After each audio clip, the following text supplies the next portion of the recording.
According to IUCN Red List data, 1 in 5 CMS listed species are threatened with extinction, and nearly half, 45%, are undergoing population declines. Habitat loss, degradation, and fragmentation, primarily caused by agriculture and overexploitation through hunting and fishing, are most significant threats to migratory species and their habitats, as stated by the IUCN Red List of threatened species. In addition, many migratory species are already feeling the harmful effects of climate change, and these impacts are expected to increase considerably in coming decades. Climate change not only directly threatens species, but also amplifies other risks. Alarming signals call for enhanced cooperation and practical steps. We must act responsibly to develop conservation measures and ensure the survival and well-being of migratory species. It's our firm belief that actions under CMS are crucial for achieving the global commitments set out in Kunming-Montreal Global Biodiversity Framework, including commitments to restore and establish ecological connectivity, network of protected areas, and other effective conservation measures, efforts to halt man-driven existence and ensure that any taking of wild species is sustainable, safe, and legal, and targets to address climate change and pollution. In conclusion, let me thank you and once again welcome you all in Samarkand. I wish you have a wonderful time in Uzbekistan and create lasting memories of our country's rich culture, art, tradition, and hospitality. Once again, welcome to Samarkand and Katta Rahmat.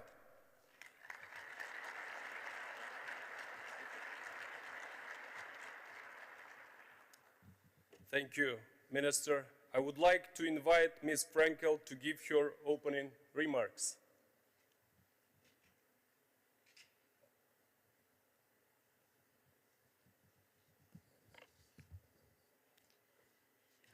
Excellencies, esteemed delegates, ladies and gentlemen, welcome to this high-level segment of the 14th Conference of the Parties to the Convention on the Conservation of Migratory Species, being convened here in the magnificent city of Samarkand. It is truly an honor and a pleasure to have such a large number of ministers, vice ministers, and other dignitaries here with us today, as well as heads of UN and other organizations that we are pleased to call friends and partners of CMS, ahead of what promises to be a truly historic CMS COP. As we gather to celebrate and strengthen our commitment to the conservation of our planet's migratory species, I would like to express my deepest gratitude and appreciation to the people and the government of Uzbekistan for hosting COP14 in this extraordinary venue, for their leadership and for their commitment to the conservation of migratory species and their habitats. I would like to express my sincere thanks to my friend, His Excellency, Mr. Aziz His Excellency, Mr. Aziz Abu Hakimov, and his entire team at the Ministry of Ecology, Environmental Protection, and Climate Change for their incredible work and dedication at all levels to provide this amazing world stage for the important multilateral negotiations that will begin tomorrow. I would also like to express my sincere gratitude to Ms. Inger Anderson, Undersecretary General of the United Nations and Executive Director of the United Nations Environment Program, for her unwavering commitment to CMS and to our mission. Your leadership to tackle the triple planetary crisis is absolutely essential for the work of CMS and for migratory species. Excellencies, your leadership is essential for us to tackle what needs to be done for migratory species and their habitats. CMS plays a unique and a critically important role in our global effort to address biodiversity loss as well as climate change and other priorities. CMS brings solutions to many of the biodiversity issues that countries are facing, and implementing CMS will directly contribute to achieving the Kunming-Montreal Global Biodiversity Framework. We deeply appreciate all that you are doing to help strengthen and raise the profile of this unique convention. The theme of the COP, Nature Knows No Borders, underscores this fundamental mission of the convention to strengthen international cooperation for the conservation of migratory species and their habitats across their full range. Today, at this high-level event, we will focus on Central Asia and the importance of international cooperation, including transboundary and regional cooperation for the conservation of species in this important region. The unique ecosystems of Central Asia are of global importance for many migratory species, including for iconic species such as the snow leopard, which is our mascot of the meeting, the saiga antelope, and the Bukhara deer. CMS is already working in the region, including through our Central Asians Mammal Initiative, and we look forward to strengthening our cooperation with all of you. I look forward to hearing directly from the Central Asian ministers and vice ministers about their priorities regarding the conservation of migratory species and their habitat, and as well as experiences and visions for future transboundary conservation in the region. Countries around the world, as well as UN and other organizations, also have many positive examples of effective work to help achieve our common goals, and I look forward to hearing your perspectives. Tomorrow, on the opening day of COP14, we will be launching the first ever State of the World's Migratory Species Report. This groundbreaking report will provide the scientific foundation to inform policy decisions and will set the context for the actions that need to be taken in order to address the threats and conservation needs of migratory species. I am confident that with the kind of leadership gathered here today, we will be able to achieve the actions called for and ensure that migratory species not only survive, but thrive. Thank you very much.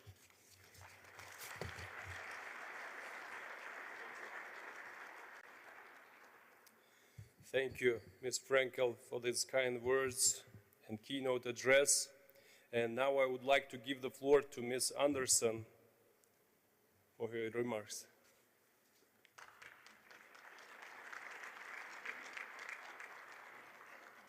Assalamu alaikum.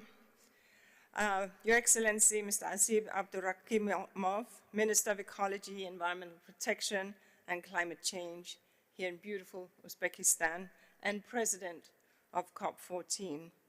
And dear Excellencies present here, partners and friends, and to my friend and colleague, Amy Frankel, Executive Director of the CMS.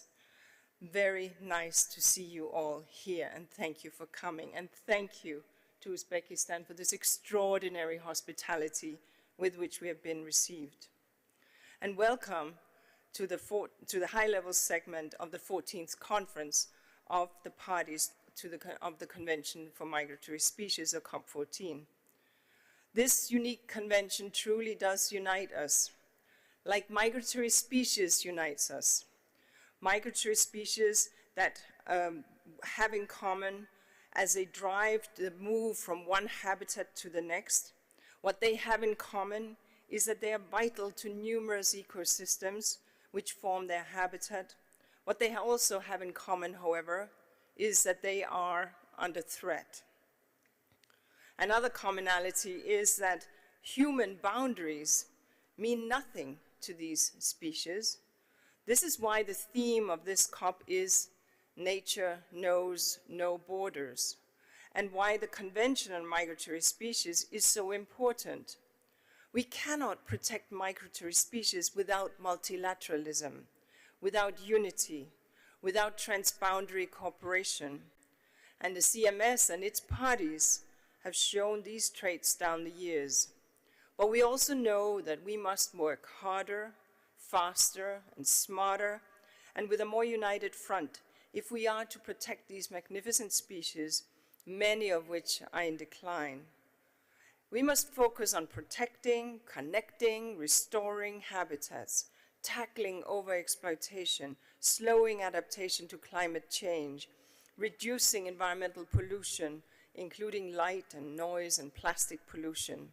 And these drivers are part of this wider triple planetary crisis, the crisis of climate change, the crisis of nature loss, and the crisis of pollution and waste. So it's important for the CMS to work closely with the other multilateral conventions, including, of course, what has just been gavelled in 2022, the Kunming-Montreal Global Biodiversity Framework. Central Asia has an absolutely key role to play in this work, and it is playing it.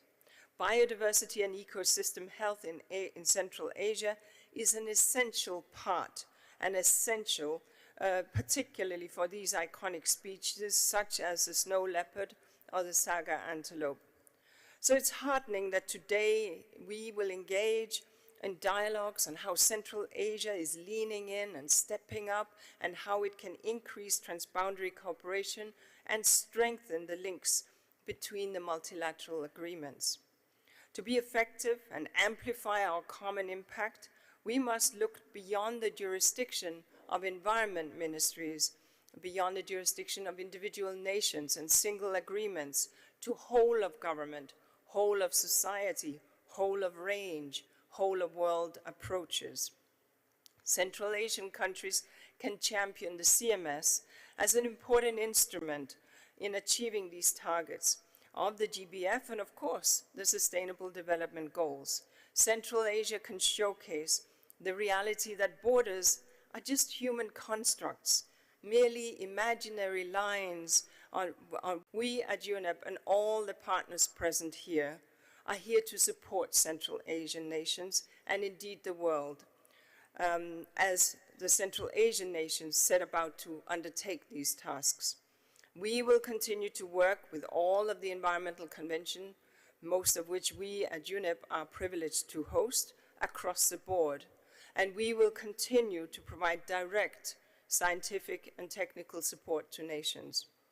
I look forward both to the dialogues today and, of course, to the COP itself, which I'm sure will deliver strong decisions to protect species that are so essential to protect our planetary health and therefore our own. Because migratory species are indeed nature's messengers, and they tell us that nature knows no boundaries. Thank you.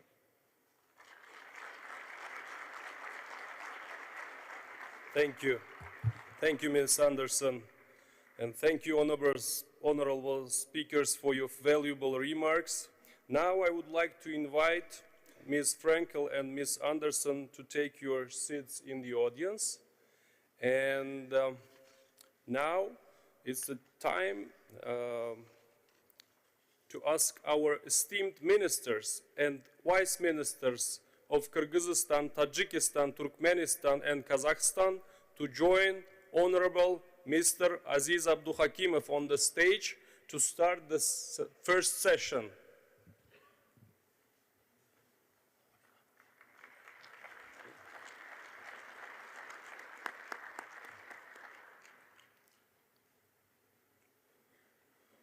Honorable Mr. Melis Turgumbayev, Minister of Natural Resources, Ecology and Technical Supervision of Kyrgyzstan, Honorable Mr. Bahadur Sheralizada, Chairman of the Committee for Environmental Protection under the Government of Tajikistan, Honorable Mr. Nuken Sharbiyev, Deputy Minister of Ecology and Natural Resources of Kazakhstan, and Honorable Mr. Bekench Miminov, Deputy Minister of Environmental Protection of Turkmenistan.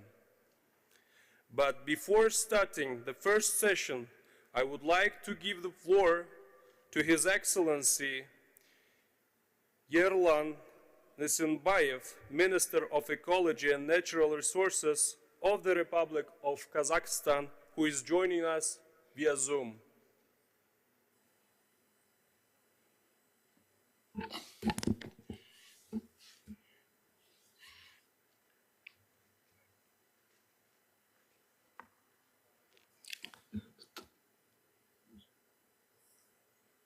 Можно начинать, слышно вас, да? Can you hear me?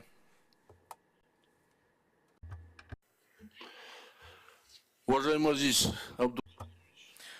Honorable Aziz Abdukakharovich, dear ladies and gentlemen, let me welcome you on behalf of the Ministry of the Ecology and Environmental Protection of the Kazakhstan on this important conference. And I would like to thank the Uzbek side for organizing this conference. Unfortunately, I'm not able to participate personally in this meeting, but I'm sure that the results of today's meeting will be really important for the protection of the migratory species. Kazakhstan, among other countries, also took the responsibilities on the protection of the biodiversity. Currently, we are working on the renewance of the national strategy in accordance with the global goals. We also mainly pay attention to the identification and the protection of the migratory species. Kazakhstan also serves as a house for the saiga, kulan, snow leopard, and hawks, and other types of the wild animals. And this policy of our country serves as the foundation for the prevention and the conservation of the populations of the saigas in our country from 2022 till 2023. For instance, we were able to conserve approximately 98% of the population of the saigas. So to ensure the conservation of the wild animals, we are establishing different kind of reserves and ecological corridors. The government of the Kazakhstan understands and closely works with the neighboring countries to ensure the protection of the 30% of the oceans till 2030, and Kazakhstan became a member of different kind of initiatives last year, taking into account the importance of the Central Asian countries and overall the migratory species for the Central Asian countries. We see a lot of directions for the potential cooperation. Kazakhstan always open and is ready to continue the cooperation with the Kyrgyzstan to protect the snow leopard and arhars, with Uzbekistan to strengthen the plateau steward for the Jairan and the Central Asian leopard. And we are happy to announce that within the framework of this conference by the Kazakhstan side, we are signing the Memorandum of Understanding on the conservation of the migratory species in Africa, Eurasia, and the Memorandum of Understanding on the cooperation in the plateau steward. I'm sure that this will serve as a foundation for the adoption of the more coordinated measures for the conservation of the migratory species and the prevention of the decrease of the migratory species. Honorable Aziz Abdukakharovich, dear participants, let me wish you the fruitful cooperation and the discussions within the framework of the work of COP14, and I'm sure that this will be a good platform for the identification of the new ideas and the solutions on the actual topics on the conservation of the migratory species and wild animals. Thank you very much for your attention. Many thanks. Dear Minister Yerlan Isymbayev. Now, I would kindly request you to keep your interventions, dear colleagues, to the point, Your Excellencies, as we would like to keep the discussion focused. As I pose each question, I invite to indicate if you would like to respond. I encourage you not to make statements, but rather focus on the question at hand and engage in an interactive discussions. So, my first question goes to you, Minister Abduhakimov. The theme of the COP14, Nature Knows No Borders, underscores the fundamental mission of the Convention to strengthen international cooperation for the conservation of migratory species and their habitats across their full range. So, what does the COP14 theme mean for Uzbekistan? Once again, thank you, colleagues, thank you, honorable ministers, together here in Samarkand. And also, thank you, Mr. Umar, for such a very reasonable question. Of course, the slogan of CMS COP14, Nature Knows No Borders, builds on the landmark resolution of the United Nations General Assembly adopted in April 2021, titled Nature Knows No Borders, transboundary cooperation, a key factor for biodiversity conservation, restoration, and sustainable use. Led by the Central Asian countries, this resolution was remarkable in urging all UN member states to prioritize international and transboundary cooperation in conservation efforts. For the first time, terms such as connectivity and ecological corridors were incorporated into high-level decision-making process. This resolution recognized transboundary habitats, cross-border protected areas, and migration as the important components of healthy, intact ecosystems. Located in the middle of the Eurasian continent, we acknowledge the vital significance of our region, Central Asia, as one of the few remaining areas that support long-distance migratory patterns of large ungulates such as saiga, kulan, jairan, argali, along with their predators like Persian leopard and snow leopard. Central Asia is a global biodiversity hotspot, home to numerous iconic and senescent species and habitats. This region also supports critical migratory routes, flyways, and important breeding grounds. Indeed, we are located at the heart of the Central Asian Flyway, one of the 4 major global terrestrial flyway systems. For Uzbekistan, nature knows no border means that we must recognize ecological connectivity at all levels of environmental policy, including the national, regional, and global.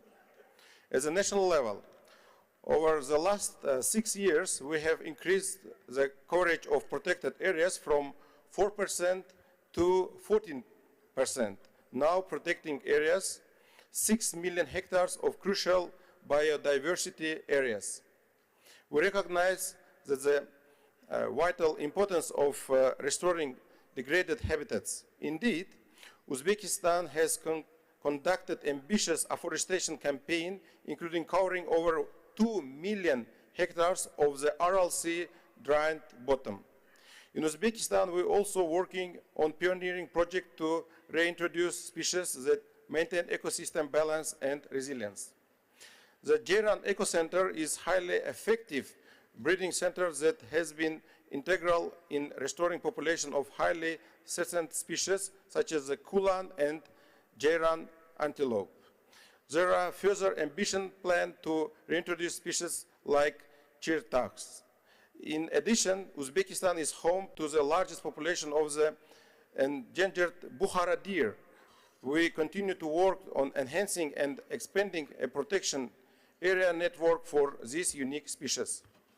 At regional level, Uzbekistan actively supports regional dialogue and CMS instruments, including Central Asian Mammals Initiative, Bukhara Deer MOU, and Saiga MOU. Most recently, we have initiated joining to Memorandum of Understanding on the conservation of migratory birds of prey in Africa and Eurasia, shortly Raptors MOU. We are proud to be active member of transboundary cooperation protecting the iconic snow leopard in West Tian Shan. Uzbekistan initiated the signing of transboundary MOU on snow leopard and action plan among Central Asian range countries. In addition, Uzbekistan is chairing the Ramsar Regional Initiative for Central Asia, a platform to strengthen cooperation and synergies between the Ramsar Convention parties in Central Asia. The government of Uzbekistan is firmly committed to regional cooperation in our biodiversity conservation efforts. We prioritize transboundary collaboration and open dialogue. At the global level, Uzbekistan proactively supported the adoption of Kunming-Montreal Global Biodiversity Framework in December 2022. In line with this commitment, we have already launched a program to access and update our national biodiversity targets.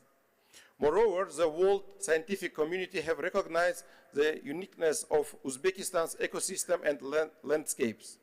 Some of these habitats are now listed in the Ramsar list of wetlands of international importance and UNESCO World Network of Biosphere Reserves.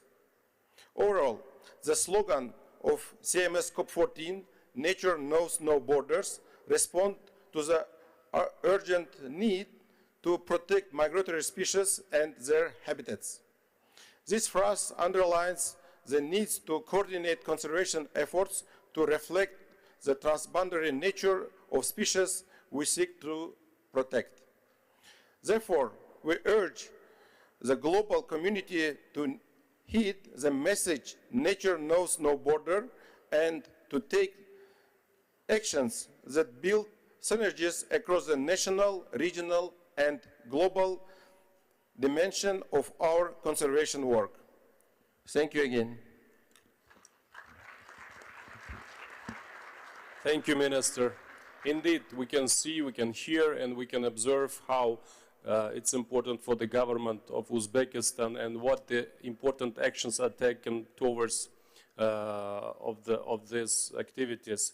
And I think all the international organizations and as well in the region, there is a very huge importance of the activities which are made from, and all the emphasis which are made from the Uzbek side. Thank you. And I have the following question to Minister Turgumbayev. The landmark United Nations General Assembly Resolution 75 to 271 entitled Nature Knows No Borders, Transboundary Cooperation, a key factor for biodiversity conservation, restoration and sustainable use, initiated by Kyrgyz Republic, was adopted on 16th of April 2021. The resolution was a groundbreaking step in transboundary conservation, marking the first ever use of terms such as connectivity and ecological corridors at this high level of decision making.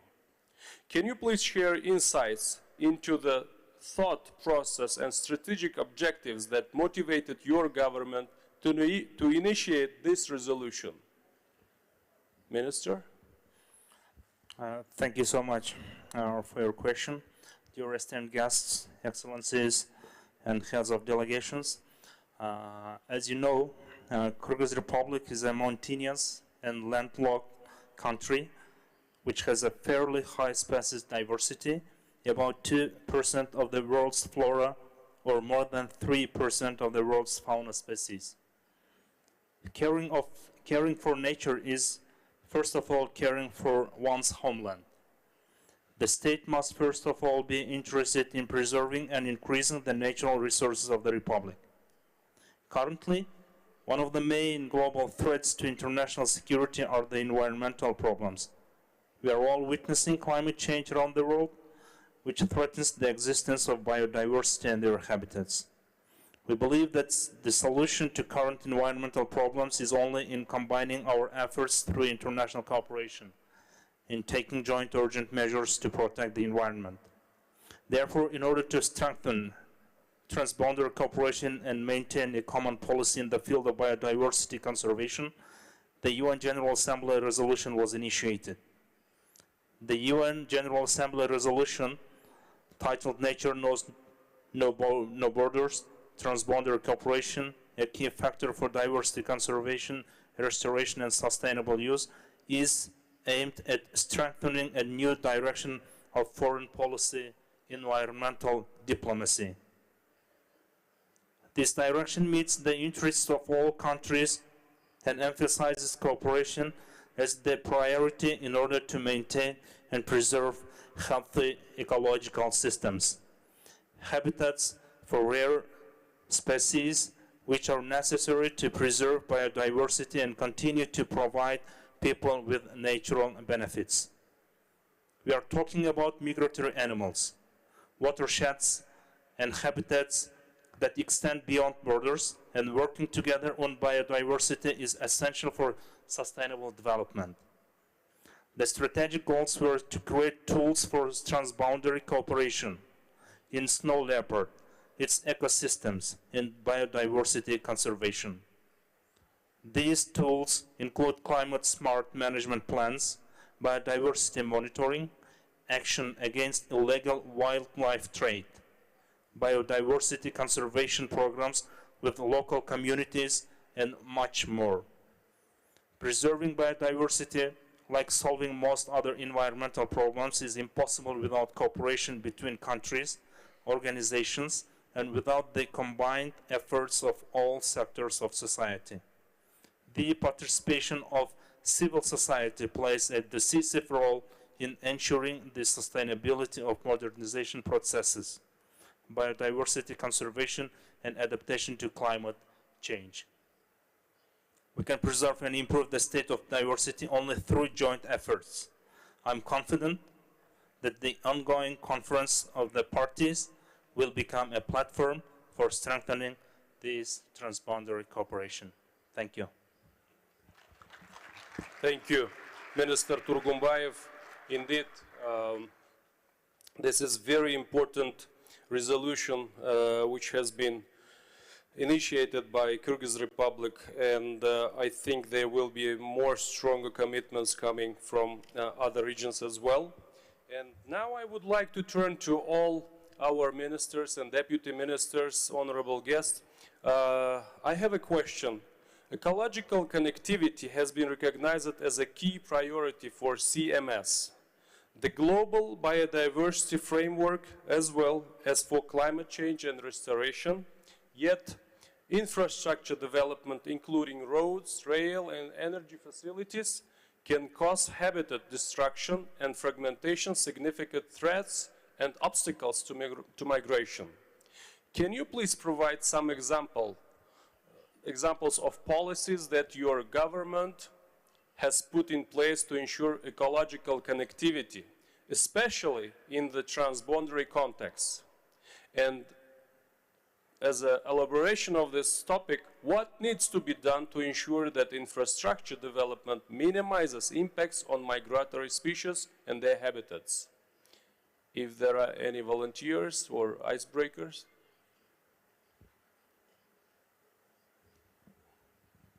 Thank you, moderator. First of all, I would like to thank the government of Uzbekistan and the Convention on Migratory Species for excellent organization of this COP. Regarding the question, I want first of all to give maybe a bit of the background information about my country, Tajikistan, which is 93% as mountainous, and we have managed to increase protected areas during the last 32 years of independence from 2.8% to almost 22% of the territory of the country. And now we are working on enhancing the management of the protected areas which we have. And Tajikistan, with its mountain ecosystem, is home for different variety of unique species such as snow leopard, Marco Polo sheep, Capra falconeri morhur, among others. In Tajikistan, we have around 10,000 flora and approximately 13,000 of fauna varieties.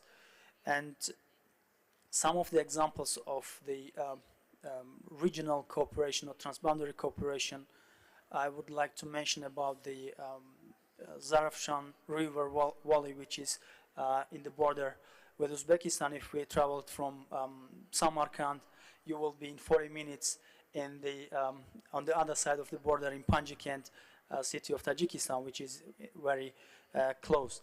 And in this area, we are now exploring the ways of creating a transboundary national park from Uzbekistan side and from the Tajikistan side, which there are many wild species such as Baran severtseva, it's Ovis severtsovi, and other wild species which are migrating across the border. And I think with the establishing of this new transboundary national park, the protection of these wild animals will increase. And also, just to give you some of the examples on the high mountainous areas where we do have a snow leopard, we are working with the communities, with the local communities to help us to protect the snow leopard. And we have established in altitude of 4,000 meters above the sea level rehabilitation center for snow leopard, where we work with the local communities and also devising some compensation mechanisms for their livestock loss in the high mountainous regions. There are many different initiatives which we are doing currently, and some infrastructure projects in the case of Tajikistan, as I mentioned, 93% being mountainous.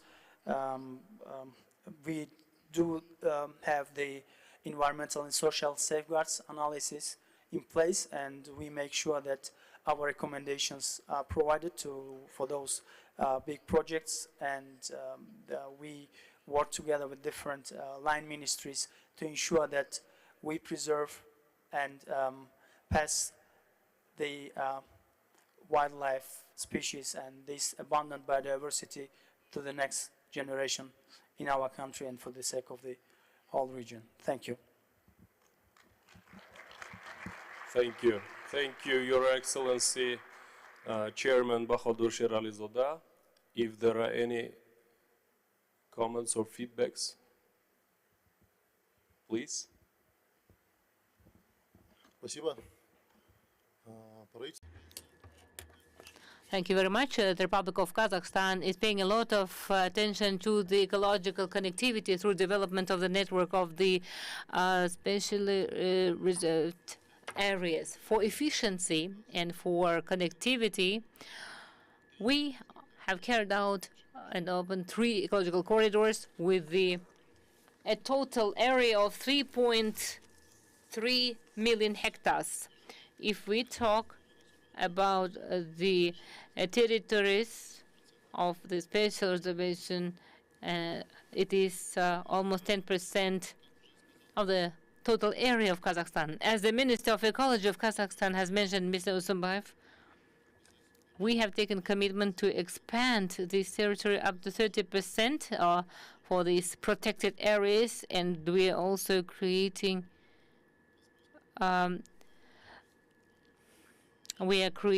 necessary areas for at the reservoir of Ustyurt. So efficiency of the protected territories for seals, and also the territories which are under protection of the institution of the forestry of our country. In order to strengthen these criteria, we are carrying out the measures of protection. In particular, the measures we are taking on the decrease of the negative effect of this infrastructure. In our legislation, we have necessary provisions in the law. The infrastructure plans should be revised with regard to the effect on the wild animals and on their habitat. And also we carry out the assessment of the effect of the migrating birds on the main electricity lines and other infrastructures. Also, since January this year, the norms of mandatory strategic environmental assessment for planned large infrastructure projects are carrying out. A positive example of ensuring such cross-border migration of wild animals is now carried out jointly with various ministries and partners. Thank you very much, Mr. Sharbiev. From Honorable Mr. Nurken Sharbiev, Deputy Minister of Ecology and Natural Resources of Kazakhstan. And I wonder if there are any remarks. If no, we can proceed with the... Yes, please. Can I? Regarding to your question, indeed, as we develop infrastructure, including roads, railways, and energy facilities, we place our diversity as a priority. In order to preserve biodiversity, including migratory species and their habitats, the government of the Kyrgyz Republic is taking the following steps. First, research work is being carried out to study migratory species of wild animals, their migration routes by installing camera traps. Secondly, 23 specially protected natural areas have been created, as well as 64 sanctuaries and the Istiklal Biosphere territory. The area of specially protected natural areas has grown significantly to date, and almost 1.5 million hectares, or 7.4% of the total area of the country. In 2024, this figure is expected to increase to 10%. For these purposes, work is underway to organize the Chongalai State Natural Park in the Osh region and the Arka State Natural Park in the Batken region. A draft law of the Kyrgyz Republic on introducing amendments and additions to certain legislative acts of the Kyrgyz Republic in the field of specially protected natural areas regulation has been prepared and is being reviewed by our parliament very soon. And the draft law provides for the transformation, protection, and preservation of territories where glaciers are located into specially protected natural areas.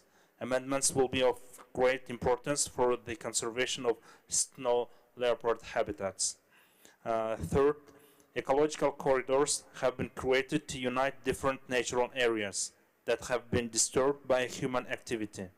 Currently, active work is underway to create the Chatkal Ecological Corridor, uniting 3 protected areas of the Western Tian Shan and including the Sarıçelek State Biosphere Reserve and the Padishata State Nature Reserve and the Alatay State Natural Park. The main goal of the ecological corridor is to preserve the migratory route of wild animals, including the snow leopard. And fourth, in the development of infrastructure, we are moving towards new environmental technologies such as electric cars, electric buses, gas heating, etc. Fifth, consistent patrols are carried out during the migration of wild animals. In the countries of Central Asia, there is an acute issue with the migration of birds of prey, such as the peregrine falcon and saker falcon. Over the past 10 years, numerous cases of illegal captures and smuggling have been recorded and revealed. I know that similar cases of poaching and smuggling also occur in neighboring countries, Uzbekistan, Kazakhstan, and Tajikistan. The population of nesting birds of prey on the territory of the Kyrgyz Republic has significantly decreased over the past 10 years due to poaching activities of mankind. The Ministry of Natural Resources is actively working in this direction to suppress the poaching of birds of prey during their migration. The sixth measure that we are taking, reintroduction, return of wild animals to their natural habitat. Thus, in 2022, in cooperation with the Republic of Uzbekistan, 28 goiter gazelle individuals were brought in to restore their population. Today, goiter gazelles are kept in a nursery with an area of 12 hectares and release into the wild is planned in 2026. One more example, in 2023, in cooperation with the Kingdom of Saudi Arabia, 97 falcons were imported for the purpose of reintroduction into the wild nature of the Kyrgyz Republic. This work is carried out in order to preserve and increase the population of falcons in the territory of the Kyrgyz Republic. To date, all birds of prey have undergone quarantine, the process of adaptation, and are in the process of being released into the wild. These reintroduction works are carried out strictly in agreement and in cooperation with the National Academy of Sciences of the Kyrgyz Republic in order to avoid negative consequences. Thank you. Thank you. Thank you, Honorable Minister Turgumbayev. So, Your Excellencies, I have another question. Given the unique ecosystems of the region of global importance for many migratory species, including iconic species such as snow leopard, saiga antelope, Bukhara deer, there are many sites for the potential transboundary cooperation, as it was mentioned in your feedbacks. For example, they include Western Tian Shan for snow leopard and Argali, Ustyurt for Kulan, Jairan and Persian leopard, Zarafshan River Valley for Bukhara deer. What is your vision for the future for the transboundary cooperation for the conservation of migratory species and their habitats in the region? If you can elaborate, like what priority areas for cooperation do you see? So please, the floor is open.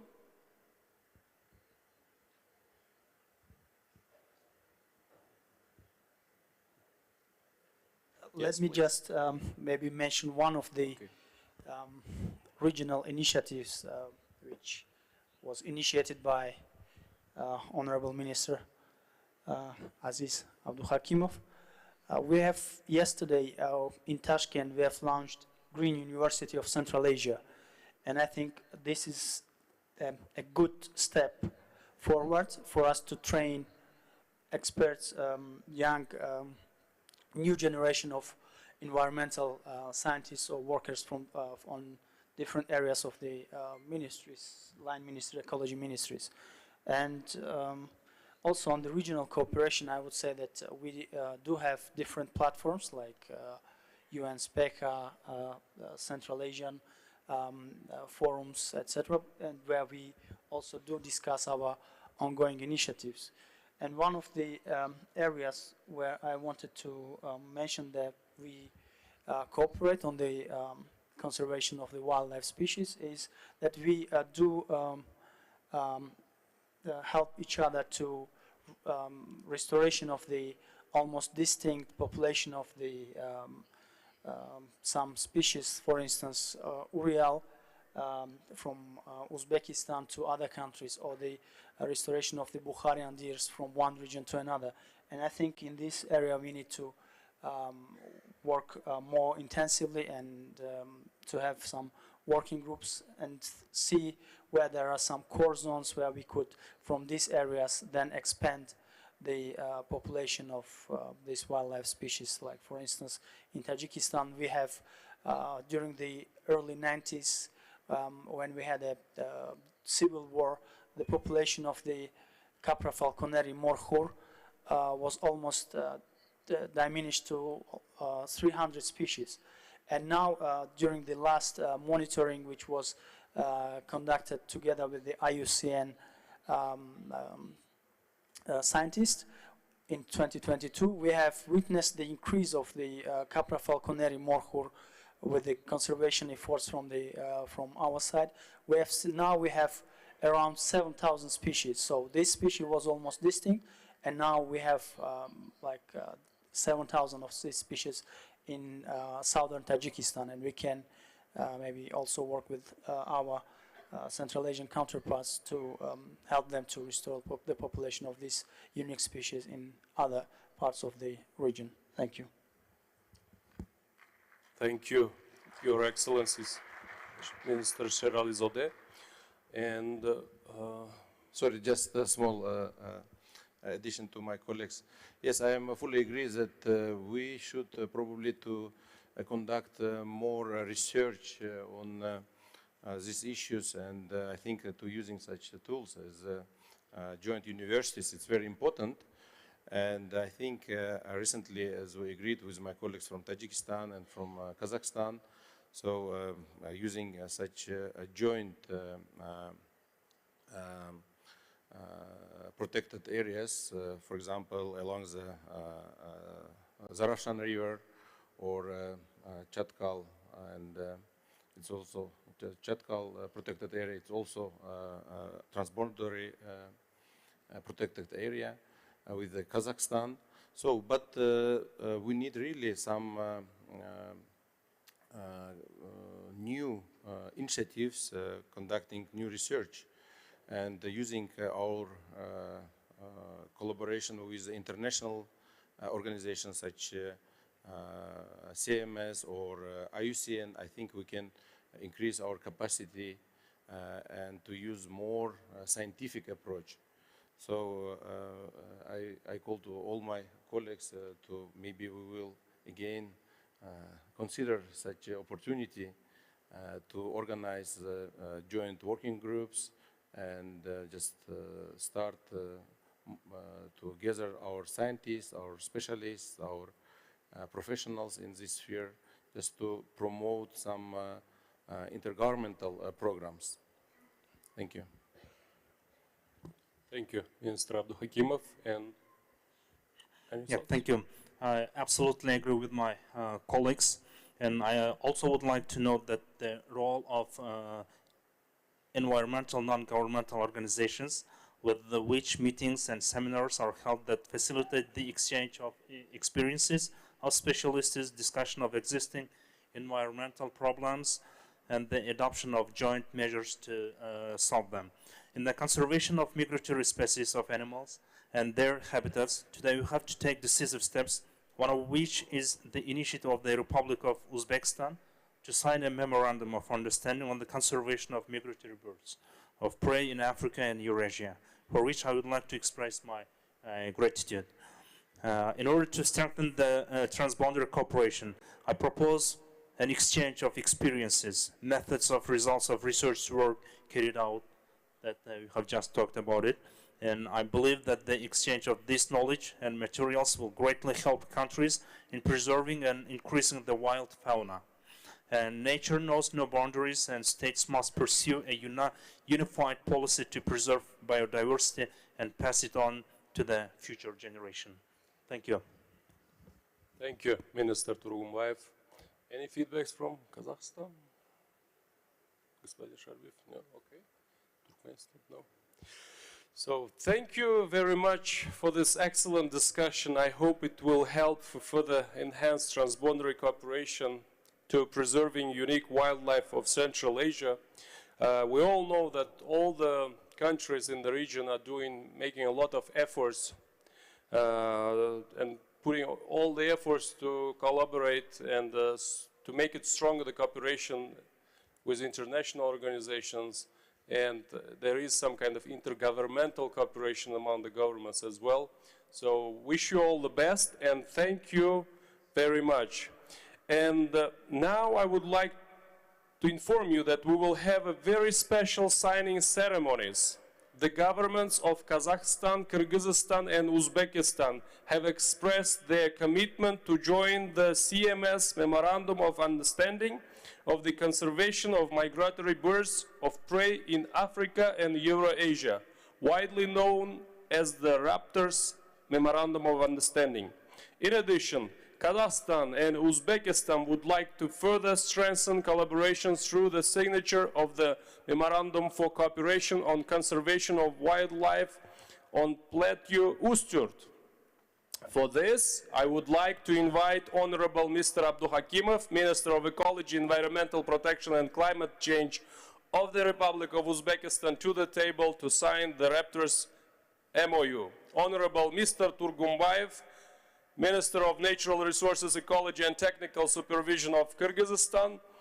Honorable Mr. Sharbiev, Deputy Minister of Ecology and Natural Resources of Kazakhstan.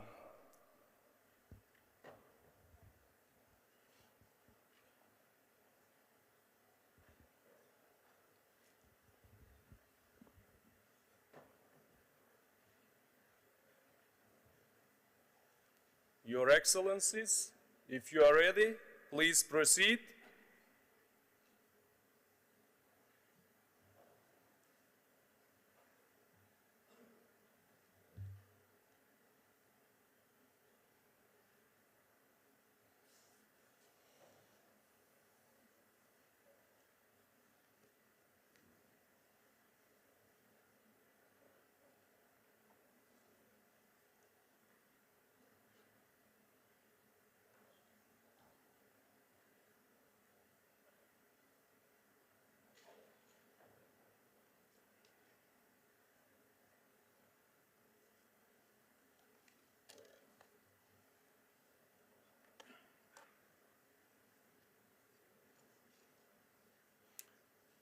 Congratulations and thank you, Your Excellencies.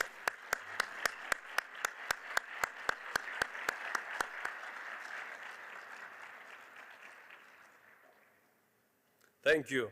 Your Excellency, Minister Turgumbayev, let me invite you to take your seat. And now allow me to announce the signature of the Trilateral Memorandum for Cooperation on Conservation of Wildlife on Plateau Usturt, which is shared by Uzbekistan, Kazakhstan, and Turkmenistan. We are pleased that the governments of Uzbekistan and Kazakhstan are ready to sign the memorandum today. Your Excellencies, if you are ready, please proceed.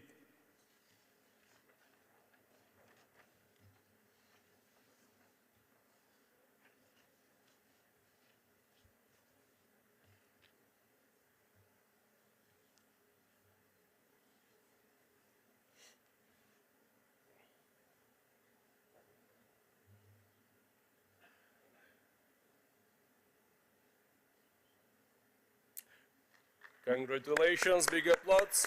We hope that the government of Turkmenistan will also soon join this important agreement to preserve the connectivity of Plateau Usturt.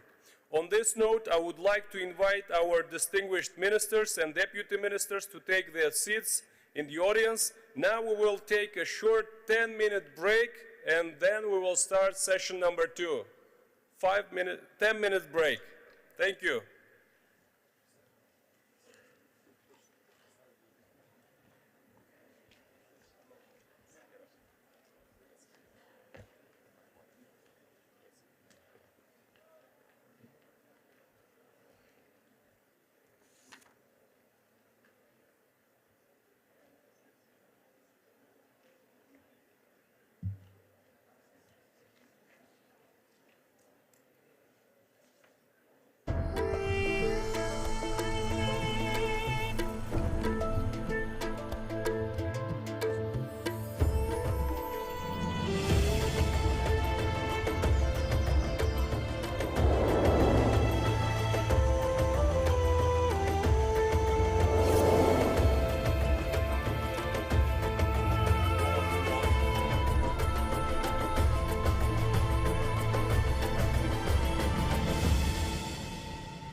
session in 2 minutes.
Our second session.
distinguished guests.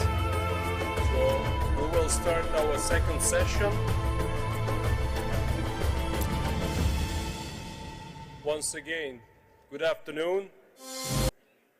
The second session of our event with a special video. It will be started, addressed from the President of the Assembly and Chair of the Council of the Global Green Growth Institute, Mr. Ban Ki-moon.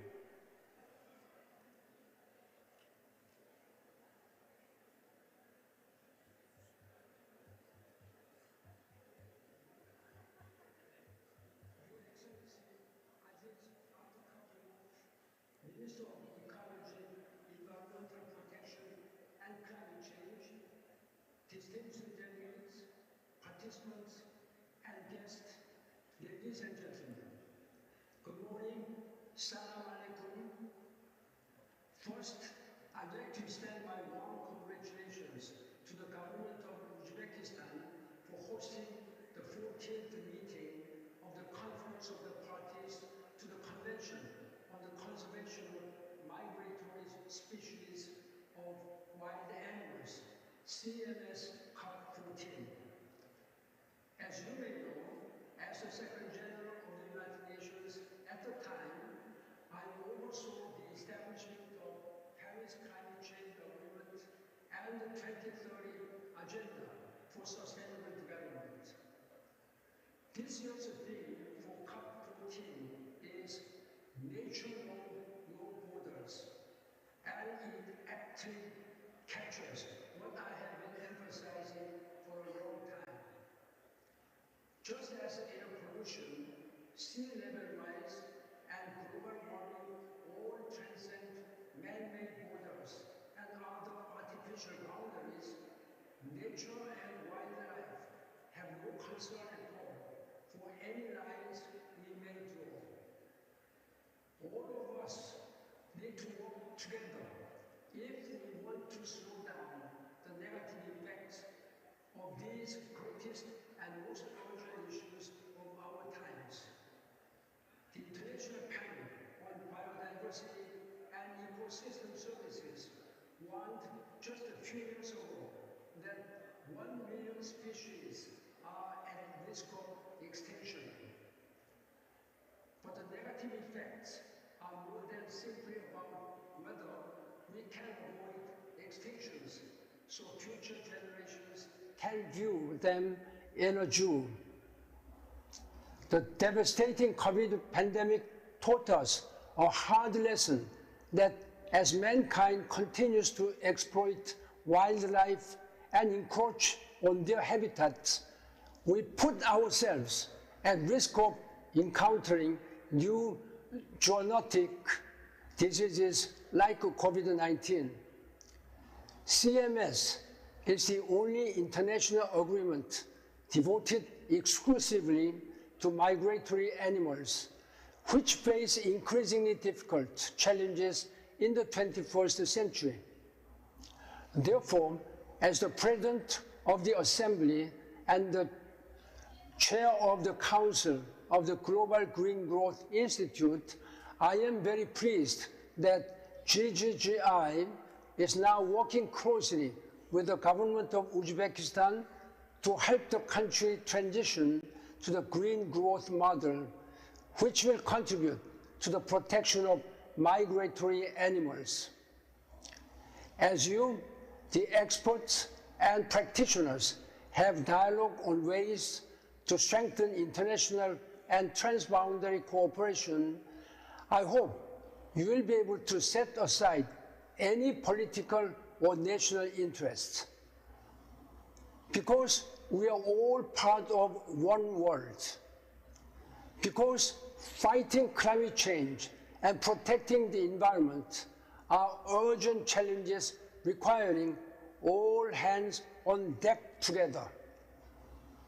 Once again, I thank you for the invitation to briefly address you, and I wish you, all of you, very fruitful discussions and a successful COP14. Thank you. Shukran jazilan. With thanks to Honorable Mr. Pan Ki-moon for this excellent intervention, I would like to ask speakers of the second session to come on the stage. Mr. David Cooper, Acting Executive Secretary of the Convention on Biological Diversity. Dr. Musonda Mumba, Secretary General of the Ramsar Convention on Wetlands. Ms. Consuela Vidal, United Nations Acting Resident Coordinator in Uzbekistan.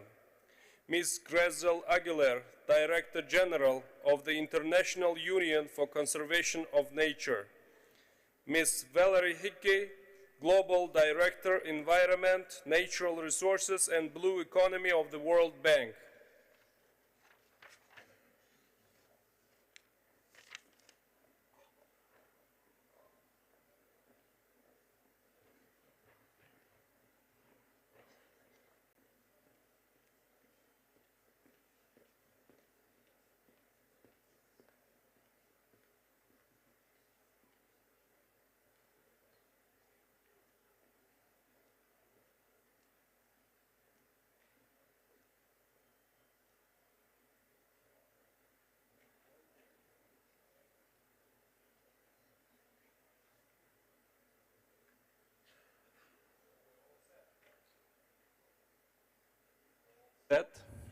In this session of our event, you will have the role of respondents and should try to use your remarks to build on what was said by our honorable speakers of the first sessions by the ministers and the deputy ministers.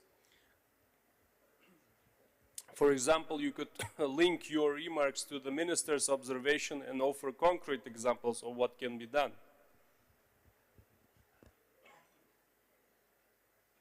As was the case for the previous session, I would kindly request you to keep your interventions to the point. As pose each question, I invite you to indicate if you would like to respond. I encourage you not to make statements, but rather focus on the questions at hand and engage in the interactive discussion. So, my first question. You have heard the remarks of the Central Asian ministers.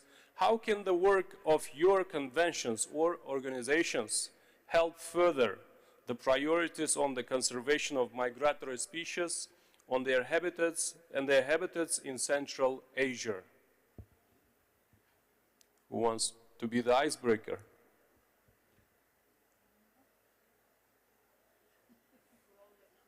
Okay.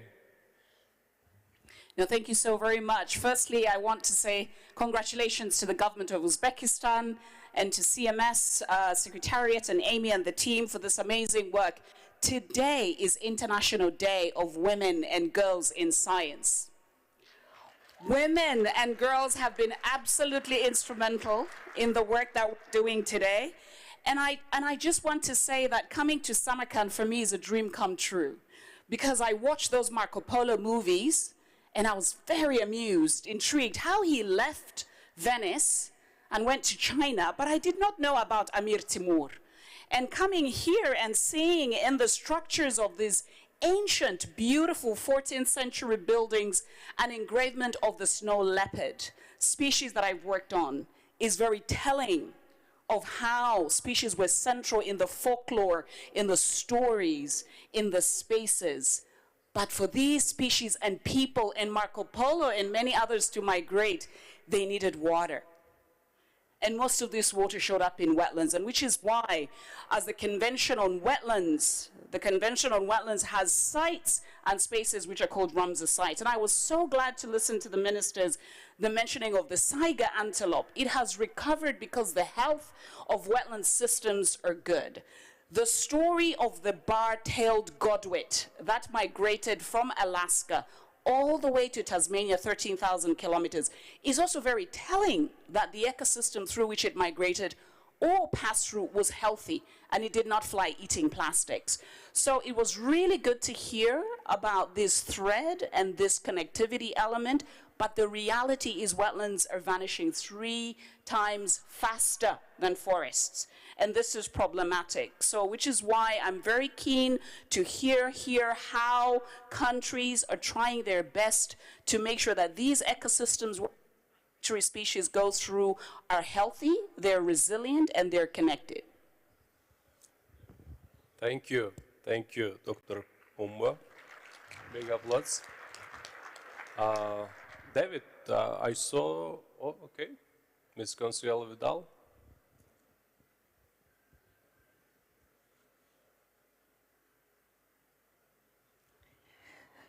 So I would like, on behalf of the United Nations family of agencies, funds, and programs that work here in Uzbekistan, but also in the other countries of Central Asia, congratulate. We have heard the ministers of environment, their commitment towards protecting species, allowing migration to continue taking place. So I think that this is something that through our different programs and projects in the 5 countries, the United Nations agencies are supporting, and definitely we will continue doing so.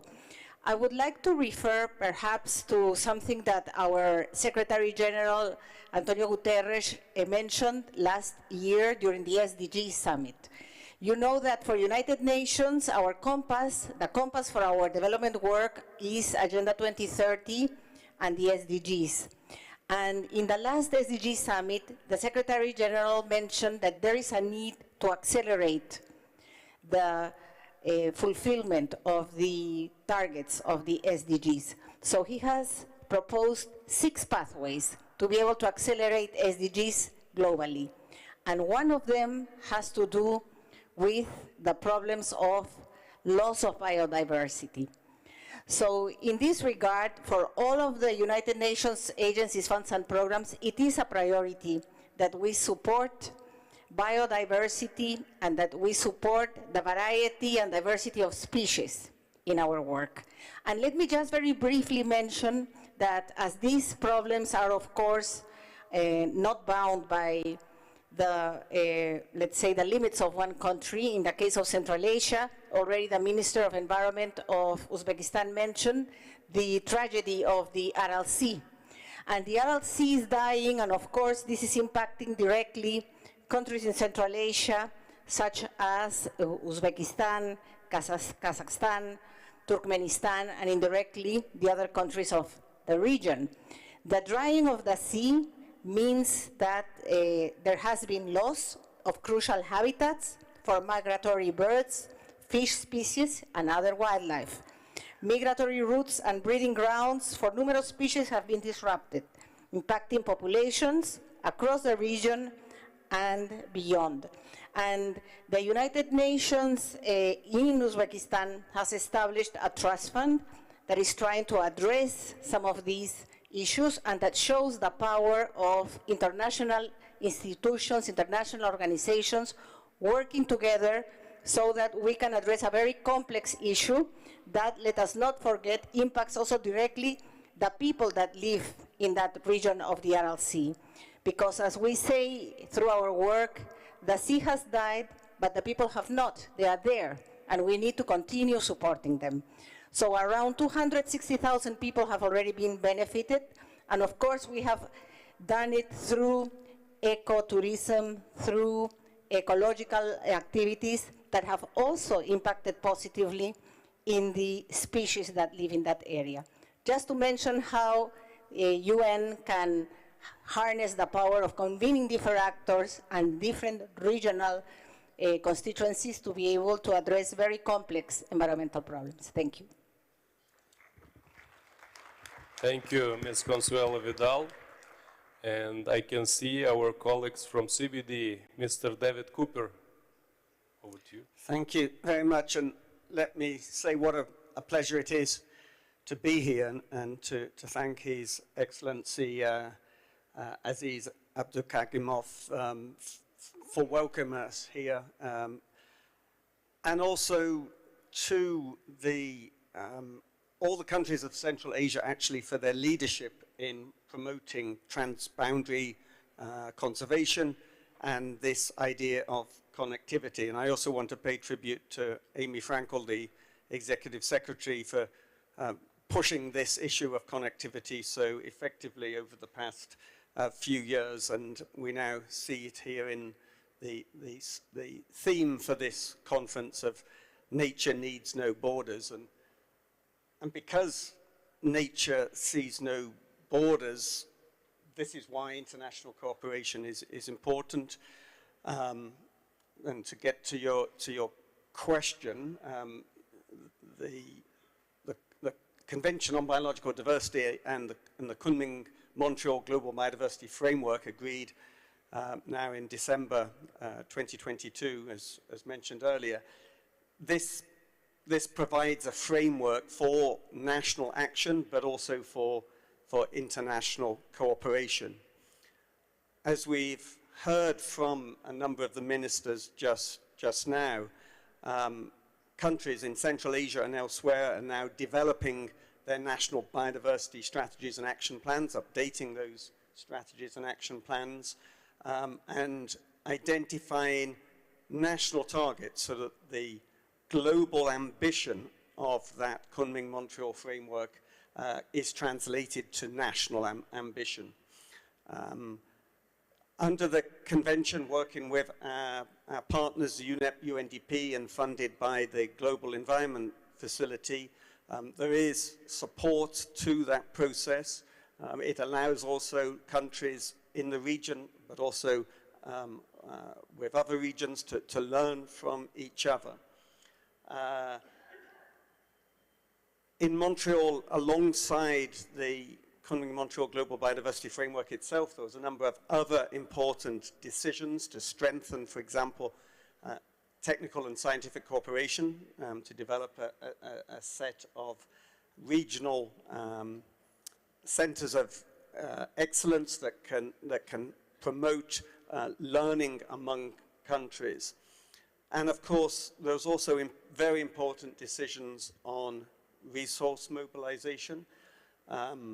And just a few days ago, actually, in Washington, D.C., we saw the fruits of one of those initiatives, which was to establish this new Global Biodiversity Framework Fund under the GEF.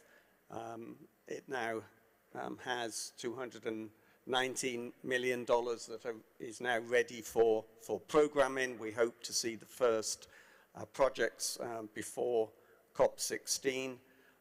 So countries of Central Asia, other countries can now develop projects under that new fund. And of course, this is in addition to the existing funds available through the GF. We've seen already in the last year that the two largest ever work programs for biodiversity. Of course, we'll need, and I'm sure we'll hear from Valerie on this, we'll need to mobilize a lot more finance from other sources as well. And there are many elements in the Kunming-Montreal Global Biodiversity Framework that facilitate that, to look at how we can address this issue of subsidies, how we can integrate biodiversity values into national and international planning across the board, how we can get businesses and financial institutions to look at their impacts on biodiversity so that over time those negative impacts can be addressed, so that all investments, all financial flows can be aligned with what we need to achieve. And that is a world of living in harmony with nature. So the action is primarily at the national level, but international cooperation is important in enabling and supporting that. Thank you. Thank you, Mr. Cooper. Yes, I can see that Ms. Gretel Aguilar, Director General of the International Union for Conservation of Nature, please. Thank you. Thank you very much. And let me first give a big thanks to the government of Uzbekistan for the warm welcome to this incredible country. I had the privilege to be with the ministers of the region in the opening of the Green University, and I can share with you that it is really inspiring to see the cooperation among the countries of this region. So thank you very much for your warm welcome. I also want to recognize the work of Amy in the CMS for her leadership and, of course, organizing together with the government this incredible conference of the parties. So your question was, how can, in this case, IUCN contribute to what the discussion of the members of the governments was before?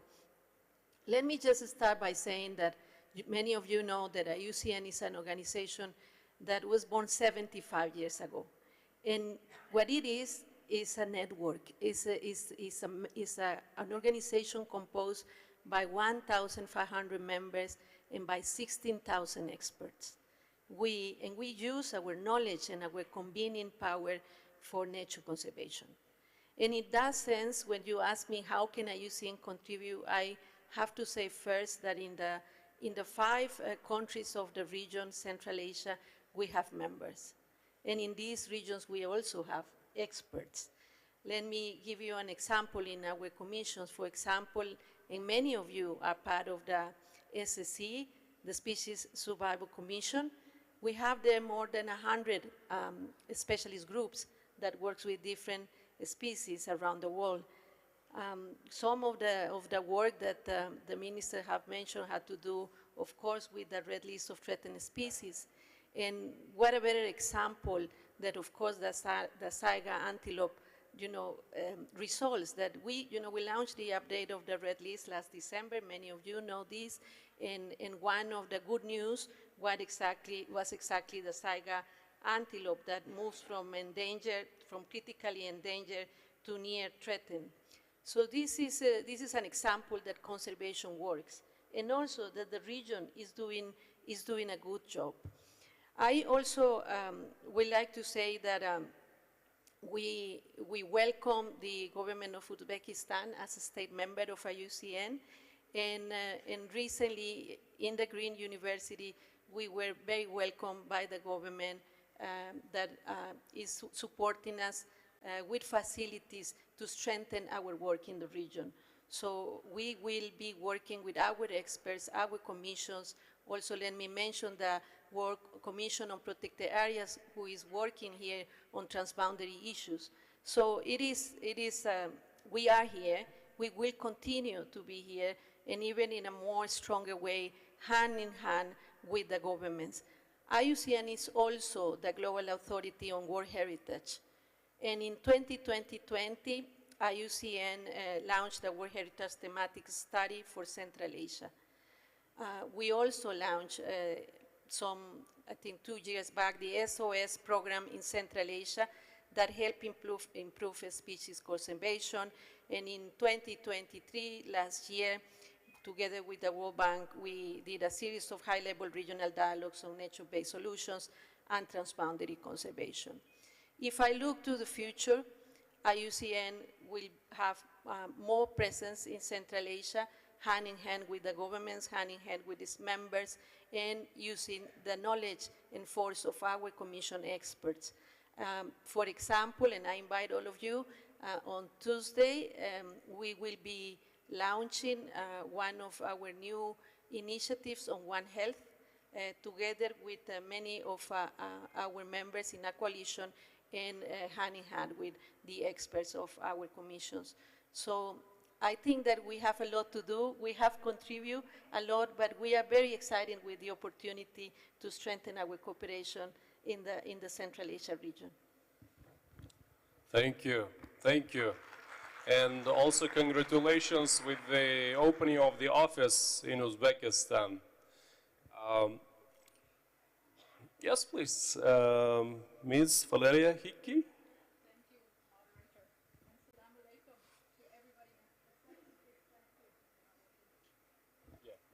Thank you, moderator. And Assalamu alaikum. Thank you so much to the government of Uzbekistan and to all of Central Asia for inviting us here for what is such an important discussion. You may wonder, moderator, why the World Bank is here, because when people think of the World Bank, they think about money and infrastructure. But our mission is to end poverty on a livable planet. And we know that we can never end poverty. There's never going to be a world without poverty in a world without biodiversity, in a world without migrating species, which, whether it's because of benign neglect or by design, those migration routes are disappearing. And so one of our jobs is to invest in solutions that deliver for people, for nature, and to bend the curve of emissions and climate change to zero. And what's really interesting, and what's not talked about enough, and that's why I'm so excited to be here sitting in Samarkand, is that Central Asia has become an innovation incubator for some of the best ideas when it comes to delivering solutions for people that are at the intersection of climate change, health, and nature. And I just want to raise 3 examples of what's going on here in Central Asia that really shows the scale of what can be done. The first is a program in the region called Resiland that's working in 6 transboundary areas. This is a $250 million program that the countries are investing that is focusing not just on the infrastructure of protected areas, but especially on harmonizing policies. So that instead of having protected area projects and green projects, they're building green economies. And this is extremely important. And it's an example that other countries need to learn from at a time when the world seems to be breaking apart and cooperation is often in short supply. Resiland is showing that nature can bring countries together in a very real way. When it comes to the intersection of climate change and nature, one of the biggest obstacles we've seen lately is the environmental impact from linear infrastructure, from wind power, for example, from solar power. The bird strikes, the bat strikes. It's affecting migration routes. It's a conversation globally. And what we're seeing happening here in Uzbekistan at the moment, and what we heard earlier from Chairman Sheralazadeh in Tajikistan, is exactly how it's important to build stronger institutions, to think strategically about how to ensure you can deliver renewable energy infrastructure without sacrificing nature. And that's through building stronger environmental impact assessment frameworks. Right now in Uzbekistan, the government, through a package of policy reforms we're working with them on, are making sure that their environmental impact assessment framework is strong enough to include strategic environmental assessments, to think through where are those renewable energy corridors. Uzbekistan is going to go net zero by 2060. To get there, they're going to have 70% of their energy come from renewable sources by that time. It's going to mean a lot of infrastructure.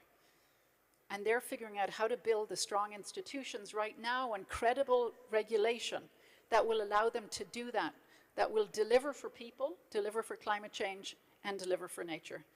And the third intersection, which is a really important one, and which is where Central Asia is innovating further and faster than anybody else, is around the issue of One Health, or zoonotic disease and pandemics. And as we're all coming out of the COVID pandemic, I think health and pandemics is on everybody's mind. And we're investing, together with the government's $87 million at the moment, to think about how do you do better pandemic response? How do you build better early warning systems? How do you build better medical readiness to make sure that when the next pandemic happens, because it will, and it will come from degraded lands, it will come from the arc of deforestation. How can governments respond better? Already in Central Asia, brucellosis, echinococosis is costing the country and their pastoralists $300 million every year. That's a lot of money out of the pockets of small farmers with small herds of cattle and goat and sheep. So this is about delivering immediate benefits for people today, but also preparing for the pandemics of tomorrow. And that's why we're so proud to work in Central Asia, because it's a place where we're seeing huge innovation at exactly those intersections of delivering benefits for people where climate and change, nature and health collide.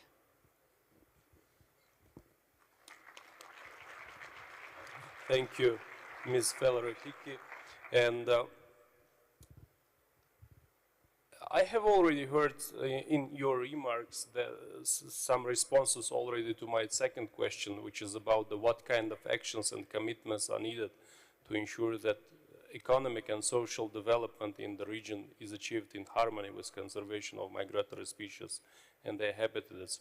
But can you elaborate more? For example, what potential areas of transboundary or regional collaboration between Central Asian states do you see? The floor is open. No, thank you for that question, which is really critical.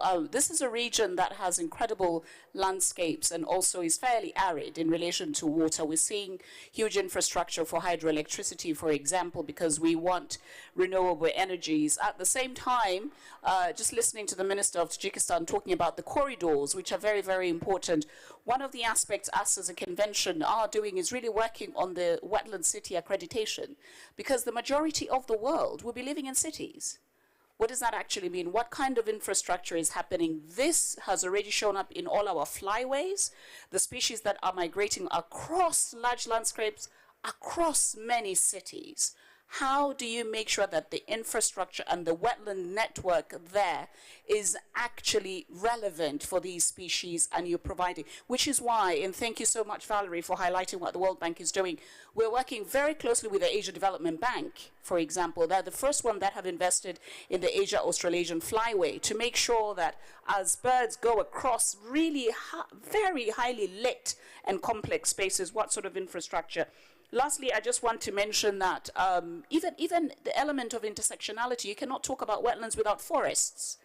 You cannot talk about wetlands without drylands. You cannot talk about wetlands without other species and other network of ecosystems. So this connectivity is important because economic activities in these sectors have implications on the network of our wetlands, or what we call as Ramsar sites. Thank you.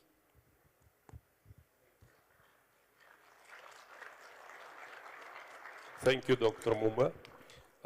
Indeed, I think actually our event, the COP14, I think it's a very good platform where there could be very good cooperation discussions organized with Central Asian countries, but I can see that many other countries also are participating in this event, and there is a good presence, I mean high-level presence of the international organizations.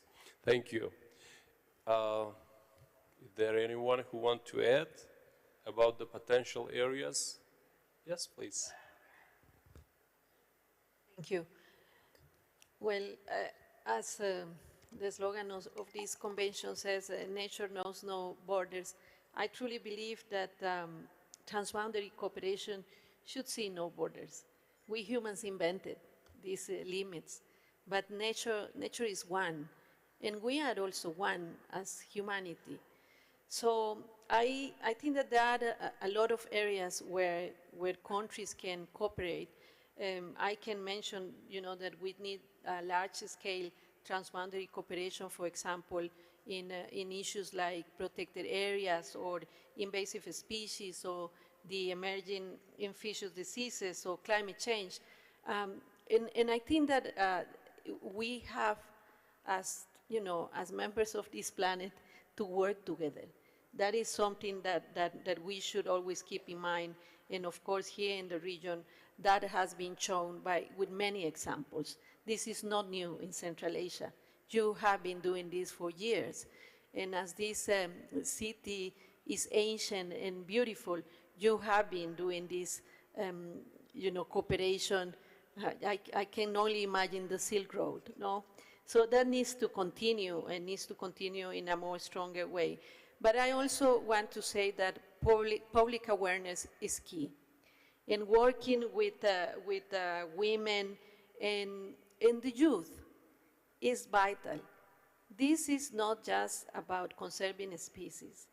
We will only be able to conserve species if species are in the heart and minds of people.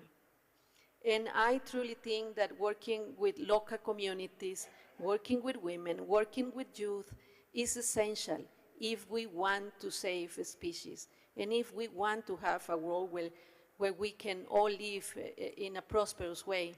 So that is another area where I will say that is important: public awareness, education, working with local communities is essential. And many of the ministers also mentioned the need for research.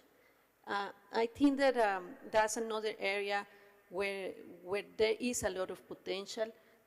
We don't know everything, and there is more to be discovered. And I think that research can only help us.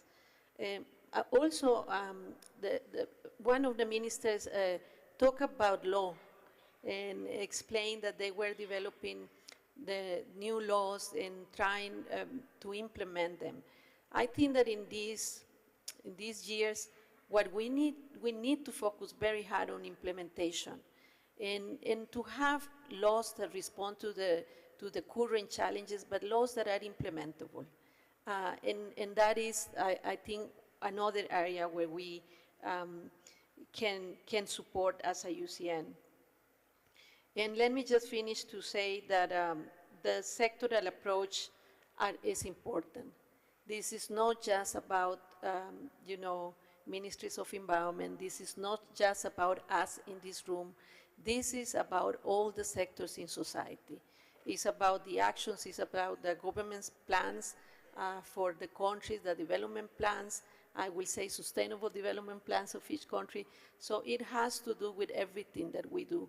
So a collaborative approach, a sectoral approach is also essential. And moderator, if I can add to that, public awareness is critical, research is critical, we have to focus on implementation, all of which means we have to focus on money. Because like it or not, money makes the world go around. And too often in these discussions, we tend, when we think about money, to think about international public finance, money from the Global Environment Facility, or money through overseas development assistance. And that's important, it's catalytic finance. But the truth is, at the moment, a lot of that money is highly fragmented, it's diffuse, less and less of it is going through government, which means there are more and more scattered, isolated projects and fewer attempts to really build long-term sustainable, government-led, community-led economies that work for nature and for people. But that is only a tiny slice of the finance that's necessary to build the kind of green economies that will support migratory species. That's why we need to look at domestic public budgets.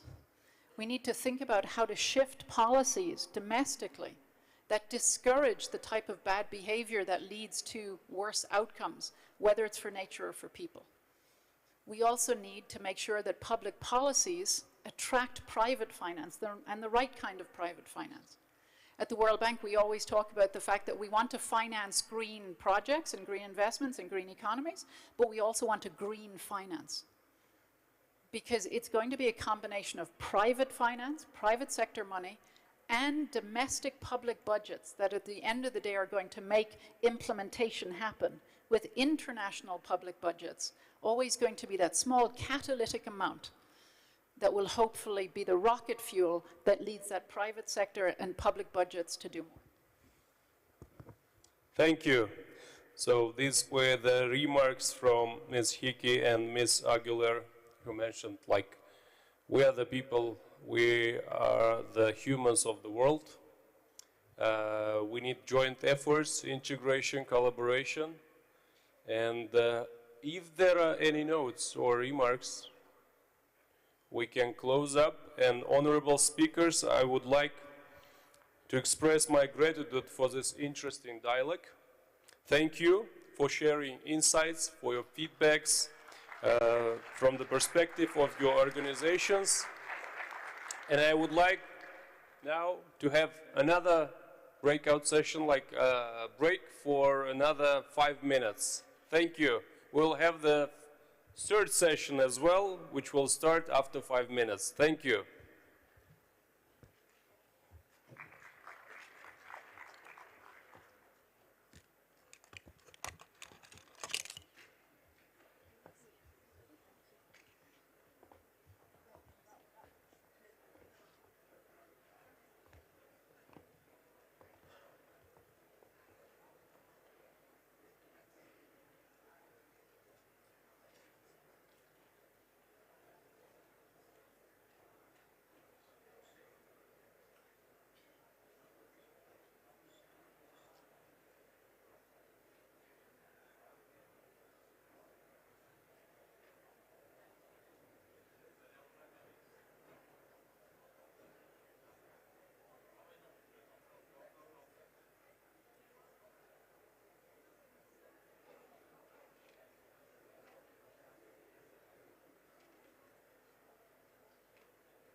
distinguished guests, we will start in 1 minute.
Distinguished guests, I would like to ask you to take your seats and we will start our third session.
Может, меморандумны бошida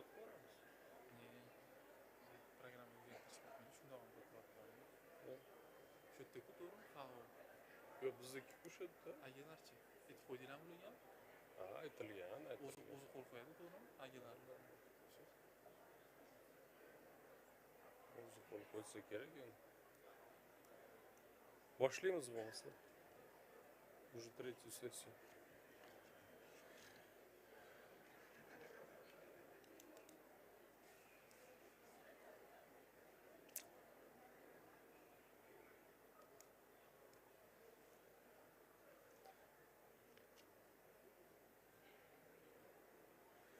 Distinguished guests, if you allow me, we will start our third session.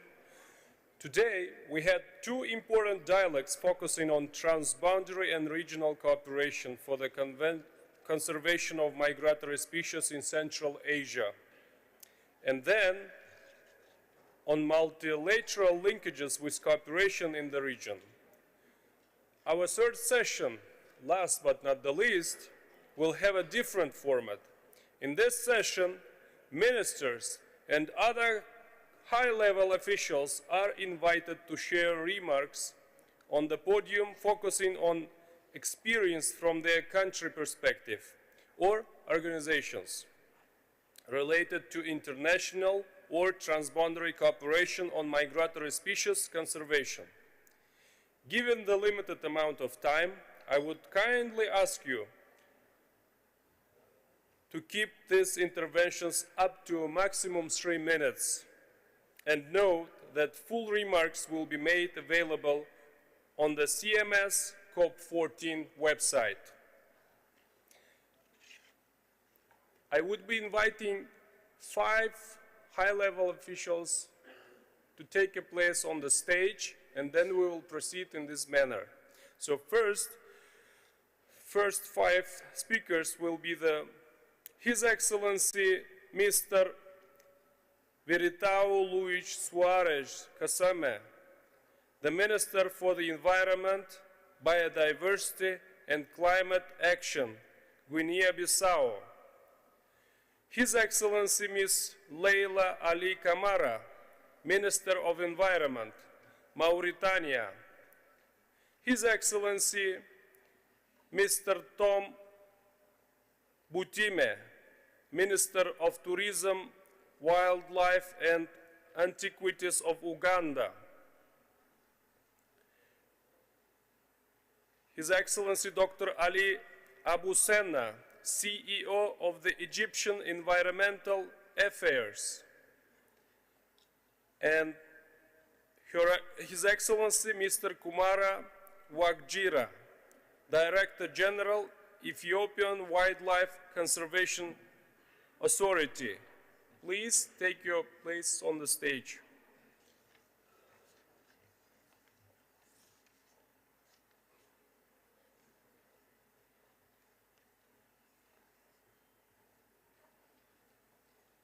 And the first, I would like to invite His Excellency Mr. Viriato Luis Suarez Casema, Minister for the Environment, Biodiversity and Climate Action.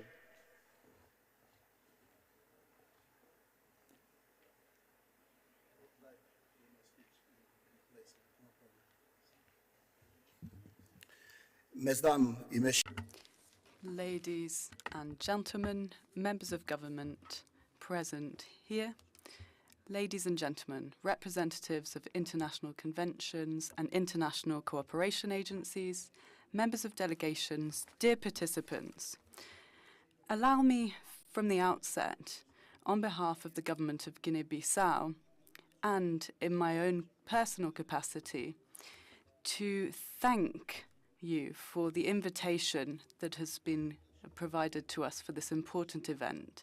And I wish to extend our warmest greetings to the state of Uzbekistan, which is the host of this Conference of Parties to the Convention on the Conservation of Migratory Species of Wild Animals, for convening this important event under the slogan, "Nature knows no borders." Guinea-Bissau has continuously demonstrated its commitment to environmental sustainability through affirmative and effective measures.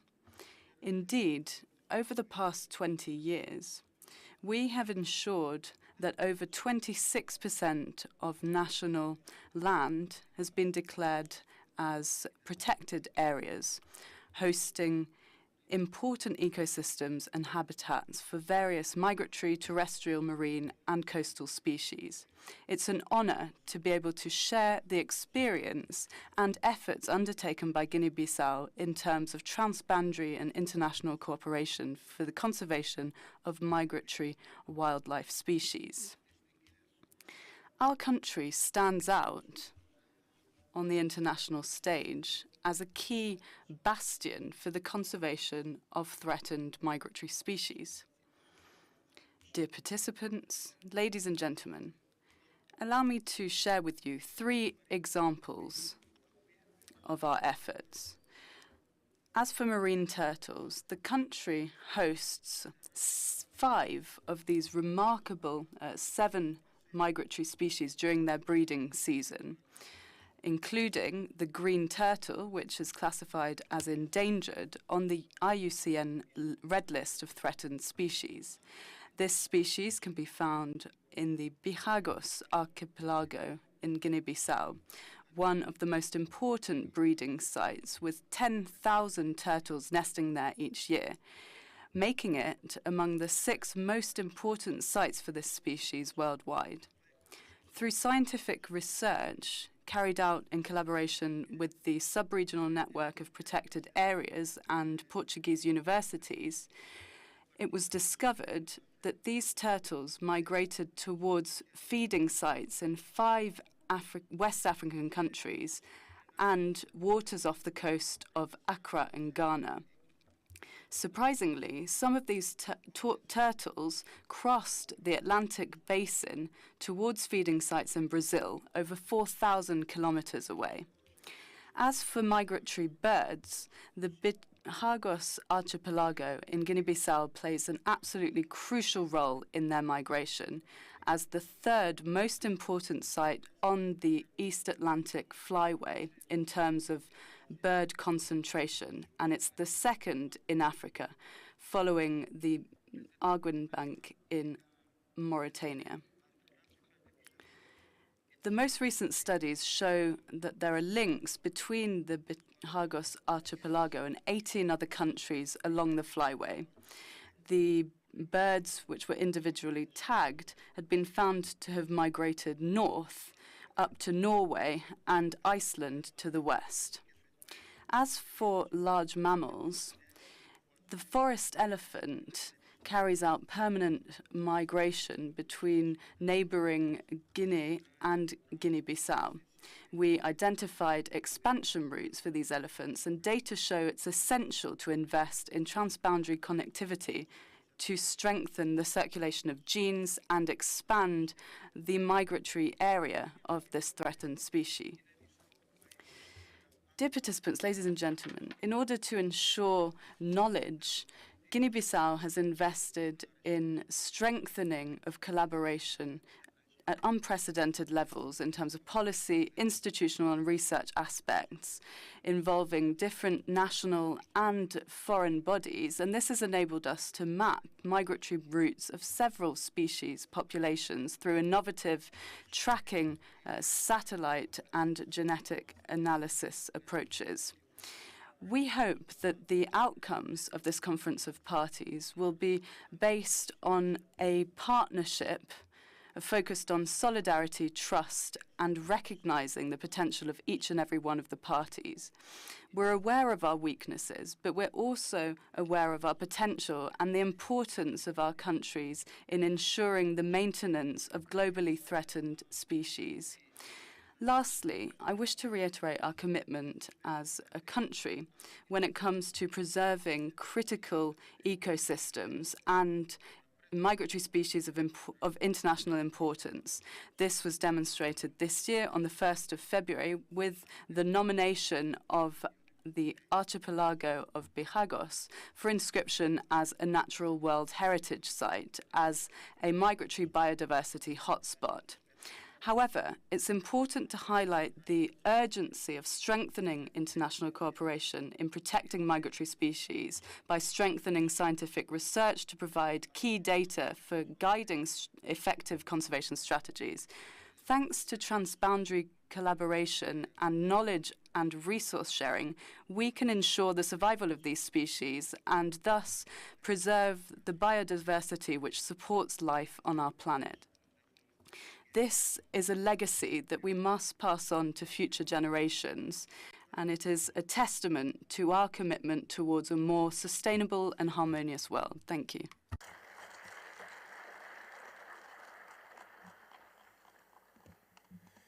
Your Excellency, thank you, Minister for the Environment, Biodiversity and Climate Action of Guinea-Bissau. And now I would like to give the floor to the Minister of Environment of Mauritania, Her Excellency Ms. Laila Ali Kamara.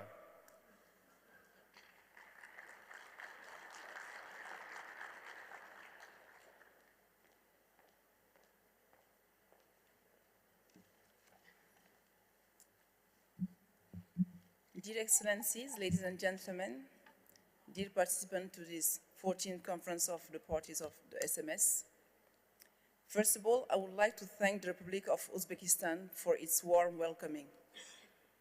Et je voudrais partager avec vous I should also like to share with you a successful example of a project which Mauritania is very proud of, the Mediterranean monk seal, which was one of the most threatened species worldwide. Historically, this species lived on open-air beaches in large colonies. It was spread out across the Black Sea, the Mediterranean Sea, and the East Atlantic, the Iberian Peninsula to Mauritania, the Macaronesian Islands, Azores, Madeira, the Canary Islands, and Cabo Verde. In the past, its fat was very much sought after for oil to light lamps. This means that in antiquity, Romans first of all exploited the colonies of the Mediterranean and the Black Sea, and later on, as of the 14th century, Portuguese and Castilian sailors did the same with the colonies of Macaronesia and Western Africa. Following this, the large populations of seals have disappeared. Only small groups of the population survived, living in very difficult to access marine caves. These small populations live in caves which enable them to survive, but in very fragile and precarious situations which limit their re-establishment. Today, populations of this species continue to survive in Greece, Turkey, Cyprus, the Eastern Mediterranean, in Madeira, and in Cap Blanc in Mauritania. In 1997, the species was classed as critically endangered on the IUCN Red List after a massive mortality event. Following this, Mauritania, Spain, Portugal, and Morocco decided in 1999 to join forces to prevent the species from going extinct through the CMS. Since then, a working group led by the authorities of the 4 countries involved and technical teams has identified and executed an action plan for the conservation of this species in the East Atlantic. This has enabled us to reverse the situation and improve the state of conservation of 2 populations in Madeira and Cap Blanc in Mauritania. Over the past 25 years, a number of actions have been undertaken in a coordinated manner. And the actions include protecting the habitat of these species in terms of breeding and feeding through the creation and strengthening of protected areas and specific regulations for the species. A number of international and development cooperation projects have also been implemented to improve the living conditions and livelihoods of artisanal fishers. And a number of information and environmental education campaigns have been carried out in the schools of the city of Nouadhibou, capital of Mauritania. Permanent monitoring of the population of these seals in the Mediterranean has been carried out in order to have updated data on its conservation status and to identify potential threats. The program fitted surveillance cameras in the breeding caves, which enables us to take thousands of photos every year and thereby to have data on the population numbers.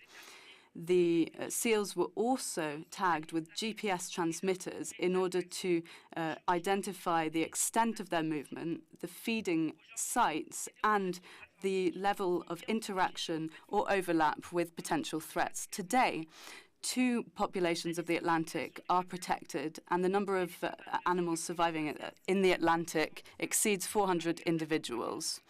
The Cap Blanc population has recovered gradually and has gone from 100 individuals to 400 in 2022 and has gone from endangered to vulnerable status. However, the situation remains fragile and vulnerable, and the action plan isn't finished. The 2 populations are facing high neonatal mortality rates, which are due to breeding in suboptimal habitats, which are caves. These species are also threatened by the expansion of the capital of Mauritania. This is why the authorities of Mauritania, Morocco, Spain, and Portugal decided in 2022, during the last meeting of the working plan on the action plan for the conservation of the species in the Eastern Atlantic, to create a new network in the Atlantic of open-air beaches in order to recover the original habitat of these species. The roadmap involves two stages. The first requires the development of methodology in order to create the capacity to establish new populations. And the second will involve creating those new populations. This is a unique endeavor, one of its kind. However, we're convinced that by preventing the extinction of the species in the region, we'll be able to expand its range, recover its original habitat, and improve its chances at survival in the long term. This has been possible thanks to the CMS Convention, the cooperation among states, and the commitment of Mauritania in the region. Thank you.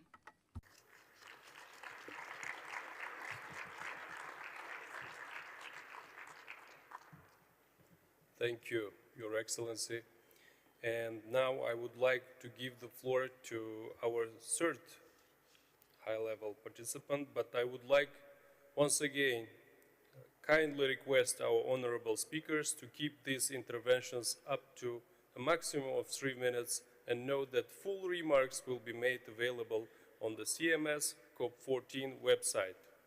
And now, with your permission, I would like to invite Minister of Tourism, Wildlife and Antiquities of Uganda, His Excellency Tom Butime, Uganda.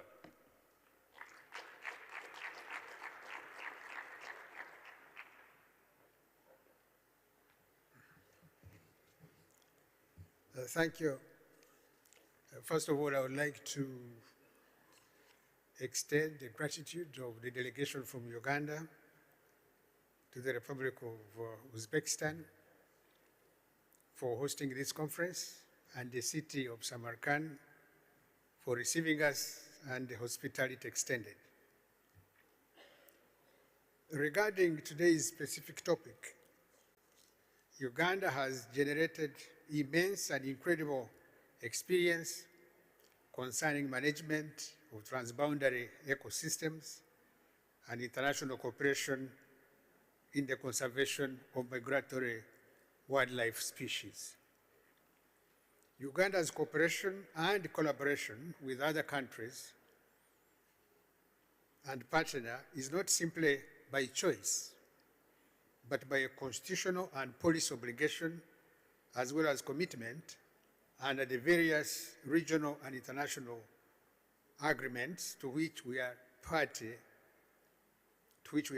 for the establishment, especially the East African Community, 1999, Article 114. This treaty mandates partner states to take concerted measures to foster cooperation in the joint and efficient management and sustainable utilization of the natural resources. To operationalize this provision, Uganda, together with other partner states, recently formulated and signed a comprehensive first ever East African Community Wildlife Conservation Policy 2023.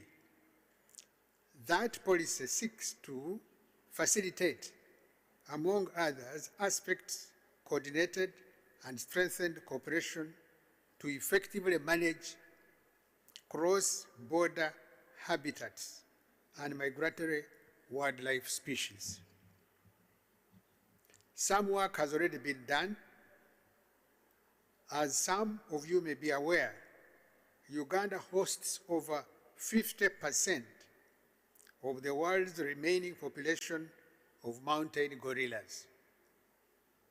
These are found in two critical transboundary ecosystems, namely Bwindi Impenetrable National Park that borders with the Democratic Republic of Congo, DRC, and Mugahinga Gorilla National Park that borders with both Rwanda and the Democratic Republic of Congo.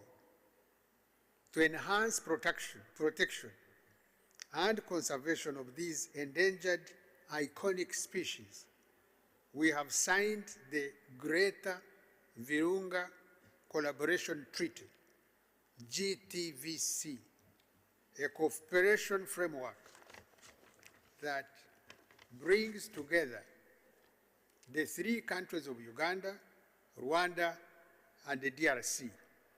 Similarly, Uganda is signatory to the Gorilla Agreement, a subsidiary framework under CMS that facilitates collaboration among the gorilla range states to ensure effective protection, management, and sustainable utilization of the species. There are other ongoing cooperation initiatives around Mount Elgon Transboundary Biosphere Reserve between the governments of Uganda and Kenya. Lessons learned and experience.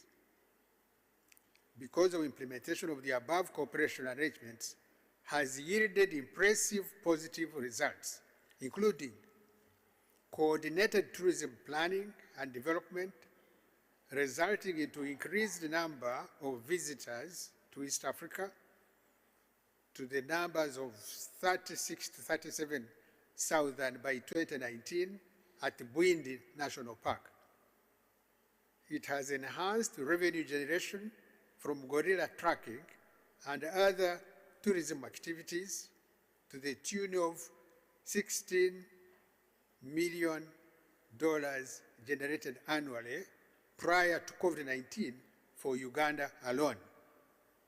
Enhanced, coordinated, and effective law enforcement against wildlife poaching and other illegal activities, strengthened information sharing mechanisms, increased community awareness about gorilla conservation and other wildlife resources, coordinated gorilla health monitoring and veterinary intervention in case of disease outbreaks, and coordinated and effective implementation of community development programs.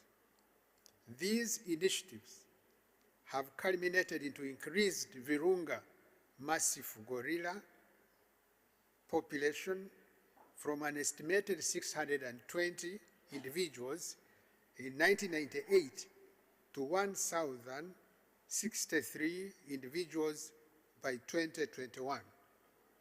For the three countries, Uganda, Rwanda, and the DRC, this dramatic increase led to the International Union for Conservation of Nature to downgrade the threat level for the gorillas on its IUCN Red List of threatened species from critically endangered to endangered by 1918. Other wildlife species have equally benefited from gorilla protection efforts, and there is an observed increase in their population. Similarly, Uganda has observed enhanced habitat protection, reduced poverty, improved community attitudes and livelihoods, and overall support for wildlife conservation around the region. Balagadario, Zavash Primanye.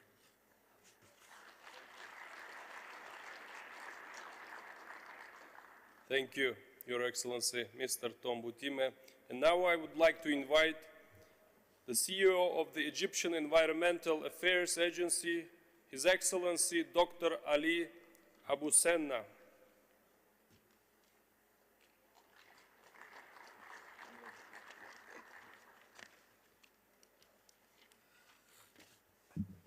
Assalamu alaikum. I will be trying to finish in 3 minutes. So, Excellencies, Head of Delegations, ladies and gentlemen, it is my pleasure to join today the high-level segment of the COP14 on Convention of Conservation of Migratory Species of Wildlife Animal. Ladies and gentlemen, Egypt has been taking serious and strong steps on national, regional, and international levels towards conservation of the migratory species and its habitat, and minimizing any impact or potential impact, threats, pressures to avoid this in a better manner. This was enhanced and ensured by hosting and organizing the COP14 in 2018 and the COP27 in 2022 on climate change.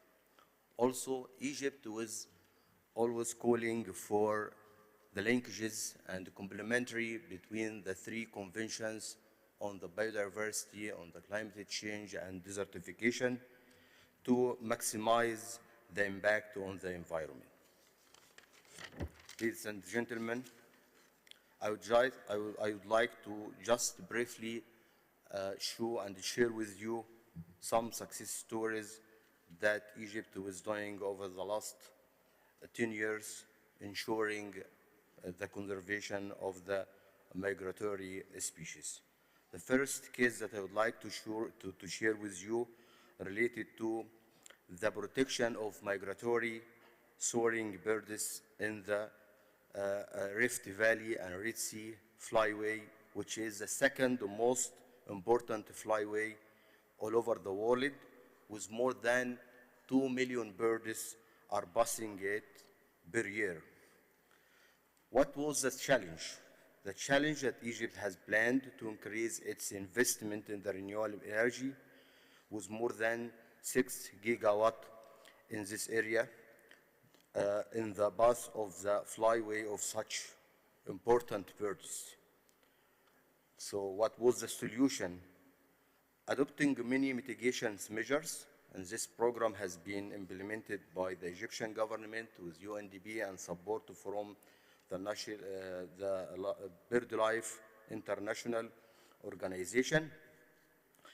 So we came with a specific mitigation measures. And here I would like to refer that to my colleagues from the World Bank, Valerie, when she was referring why the World Bank is here, why they are in these sessions and they are helping, because there is a specific environmental requirement, environmental and social impact assessment should be approved for any financing of such mega projects. And this is what we try to work with our international partners and national stakeholders, especially the Ministry of Electricity, to come with a very specific case to decoupling the business opportunity from the extensive use of the natural resources. So we came with implementing of the radar assistant shutdown on-demand process since 2015, where wind turbines temporarily shut down upon request. In addition, installing reflectors on the power lines and select the route of the line cables to be away from the sensitive areas. Also, I have to refer to one of the very important outcomes of such program or project that we already defined it and put power purchase agreement, that this is an agreement between the government and the energy private sector, which was a great achievement to ensure sustainability, which represents a high level of commitment by wind energy sector to protect the environment and be away from any disturbance that might lead to environmental impacts. The amount of finance and money secured from the private sector was calculated as 1,000 euros per each megawatt. All this money have been dedicated to the monitoring process and monitoring program and taking any action to minimize the environmental impacts. This also have been created as sustainable green jobs, more than 200 new sustainable green jobs in the area of monitoring and observation of the birds. So I would like also to refer to the second case related to a ministerial decree to support stopping the bird hunting in the Lake Nasser, which is located in the main bird flyways, to stop illegal hunting of the birds and support bird watching tourism activities. Also, I would like to refer that establishment of the sea turtles rescue center is conducted in Ashtum El Jamil National Park. This is on the coast of the Mediterranean Sea. In addition of establishing a specific action plan for conservation of sooty falcon and Egyptian gazelle that have been included in our national action plan. Also, stopping and holding the recreational hunting and fishing in the Red Sea for better conservation of sharks and starting monitoring program of its behavior.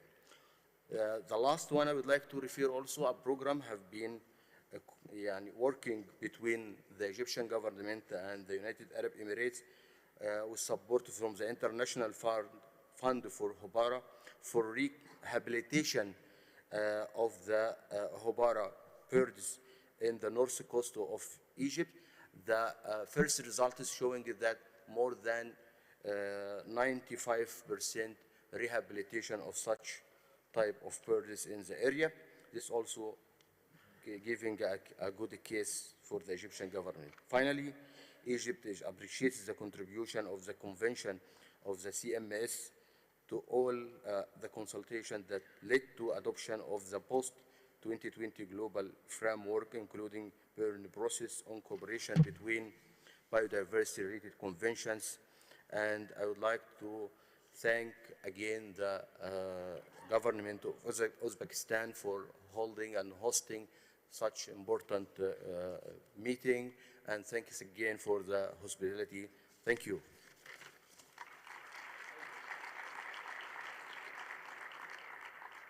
Thank you very much. And now I would like to invite Director General of the Ethiopian Wildlife Conservation Authority, His Excellency Kumara Wagjira.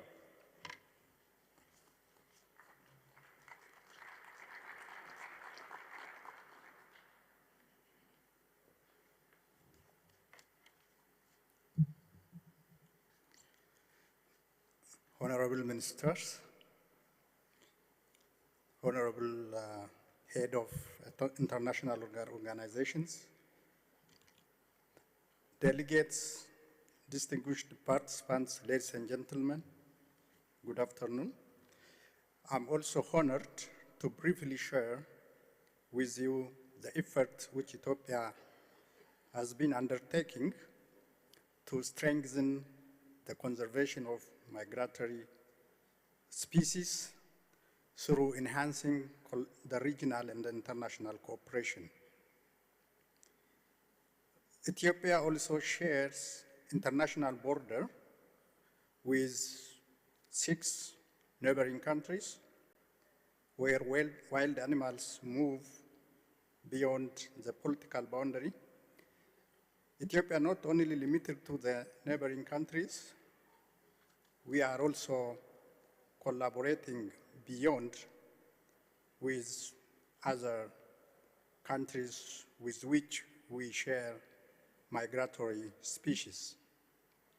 Therefore, Ethiopia developed a system that allows engagement in bilateral and multilateral agreements that facilitates regional and international cooperation to conserve shared landscape and the migratory wild animals through implementing the Convention on Migratory Species as a useful instrument. Excellencies, distinguished delegates, Ethiopia has been progressing with the initiatives and the implementation of the Convention on Migratory Species through the establishment of transboundary landscape management with neighboring countries. Today, several initiatives have been developed and being implemented with some neighboring countries. Just to mention as an example, some of them, the Lake Abe Transboundary Conservation Landscape Initiatives, which established between Ethiopia and Djibouti through the facilitation of IGAD, with the main objectives of conserving large populations of flamingo and other species has been underway. Secondly, Ethiopia has also initiated the transboundary collaboration between Ethiopia and South Sudan to conserve the transboundary ecosystem which sustain the incredible species migration of white-eared kobe and the tiang between the two countries. Third, Ethiopia has also initiated bilateral cooperation which is underway between Ethiopia and Eritrea to conserve the migratory species, especially targeting the African elephant and also the critically endangered African wild ass. And also, beyond the neighboring countries, we have initiatives which is being collaborated with South Africa to conserve the rare bird species which is called white-winged flufftail, which as a result, the survival of this rare species is being secured. We are also considering the potential in the future with Kenya to collaborate on joint conservation and then management of especially the gravy zebra and also other wild animals that migrate between both countries. Being Ethiopia is located in the East African flyway routes of migratory birds of prey, which accommodates the migration of millions of birds of prey, Ethiopia has signed Memorandum of Understanding during the third meeting of the Conference of Parties of Convention on Migratory Species. And the implementation of this agreement has been also underway. And Ethiopia has also established an energy task force from bringing together about 15 relevant stakeholders. So this energy task force is planned in order to reduce the risk of deaths of especially the migratory birds of prey across the flyway. So since the establishment of this energy task force, insulating high electric power transmission has been started, and then the days happening to this bird of prey has been decreasing, and then this energy task force is progressing as expected. So Ethiopia has put a lot of efforts and then initiatives in order to enhance the transboundary protected area management through addressing this instrument in the policy.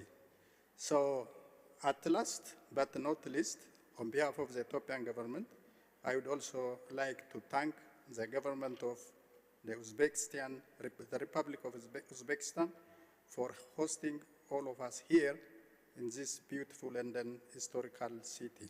I thank you.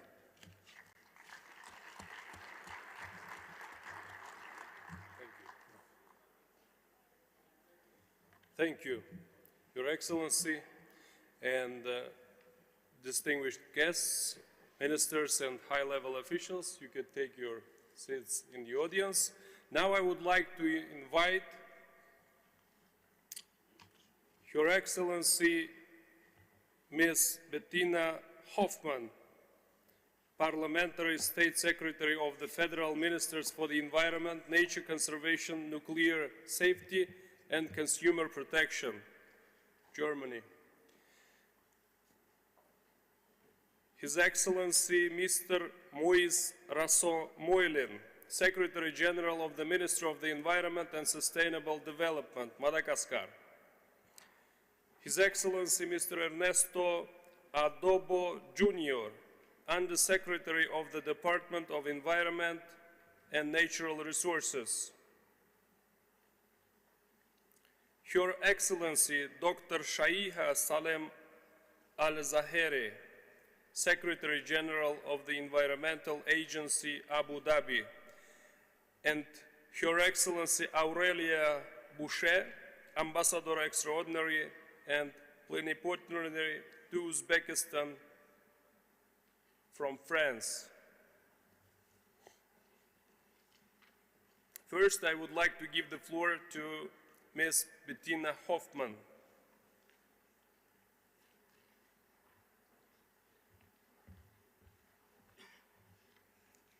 Ladies and gentlemen, colleagues, it's a great honor to be here in Uzbekistan.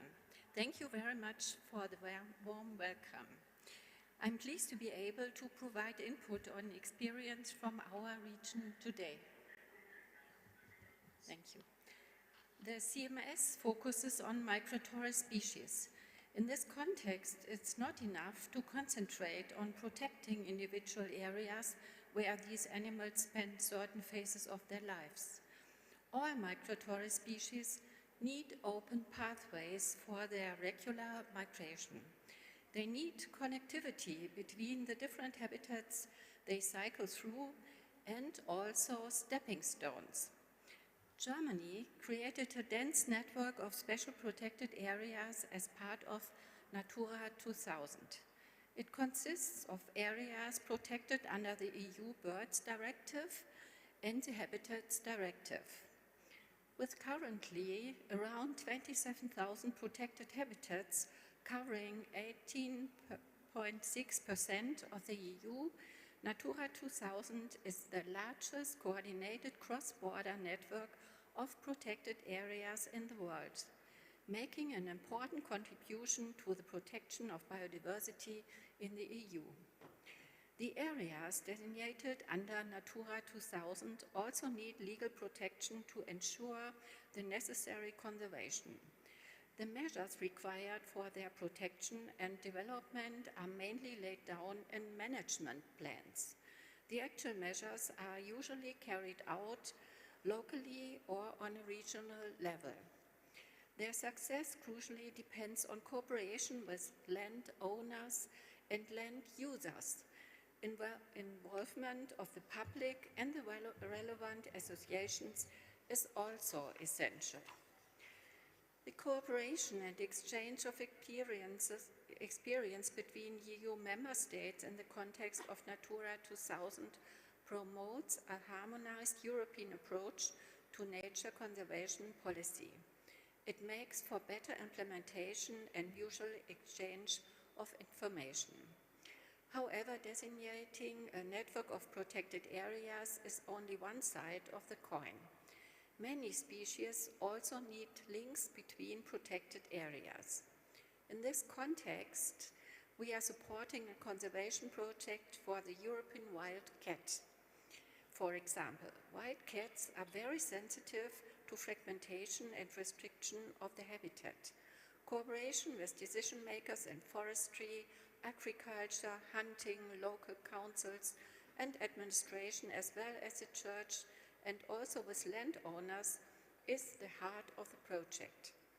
In particular, the edges of forests and linked open areas that provide good cover are being developed for wild cats. After nearly facing extinction, wild cats have been resettling many of their former habitats. Finally, I would like to stress that I appreciate this exchange of our individual experiences very much and find it very interesting.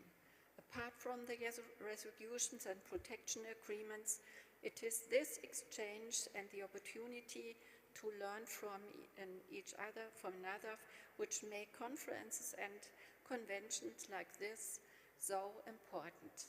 Thank you very much.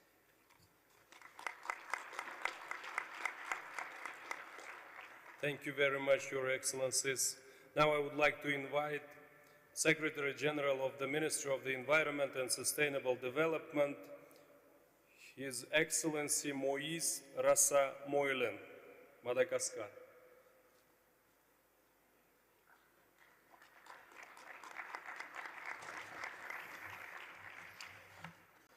Merci. Thank you. Good day. Your Excellencies, ladies and gentlemen, members of government,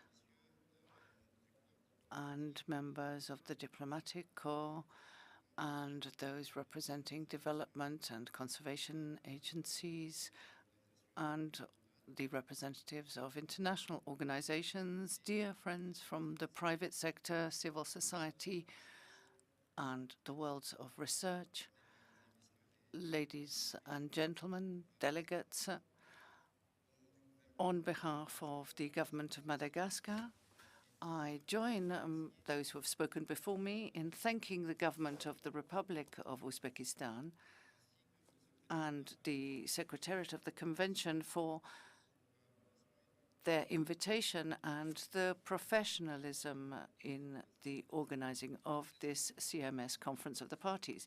Your Excellencies, ladies and gentlemen, to start, I would like to pay tribute to the unique Eden that is my native land, a jewel in the Indian Ocean with an area of 592,800 square kilometers, which makes it the second largest island country in the world. We are one of the 10 global diversity hotspots with incredible endemic level and 85% of our fauna and flora, and it is a paradise refuge for many species of wildlife, both terrestrial and marine.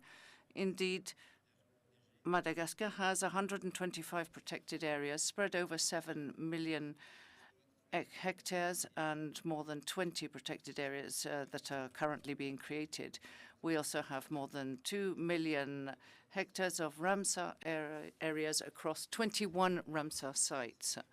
The island has a diversity of unique marine ecosystems and is among the top 15 countries with the largest area of ecosystems of its type in the world, with mangrove forests, which make up 2% of the world's ecosystems, 12 species of seagrass beds and coral reefs covering over 2,000 square kilometers, and our continental shelf covers 117,000 square kilometers, and it's home to a great deal of marine biodiversity.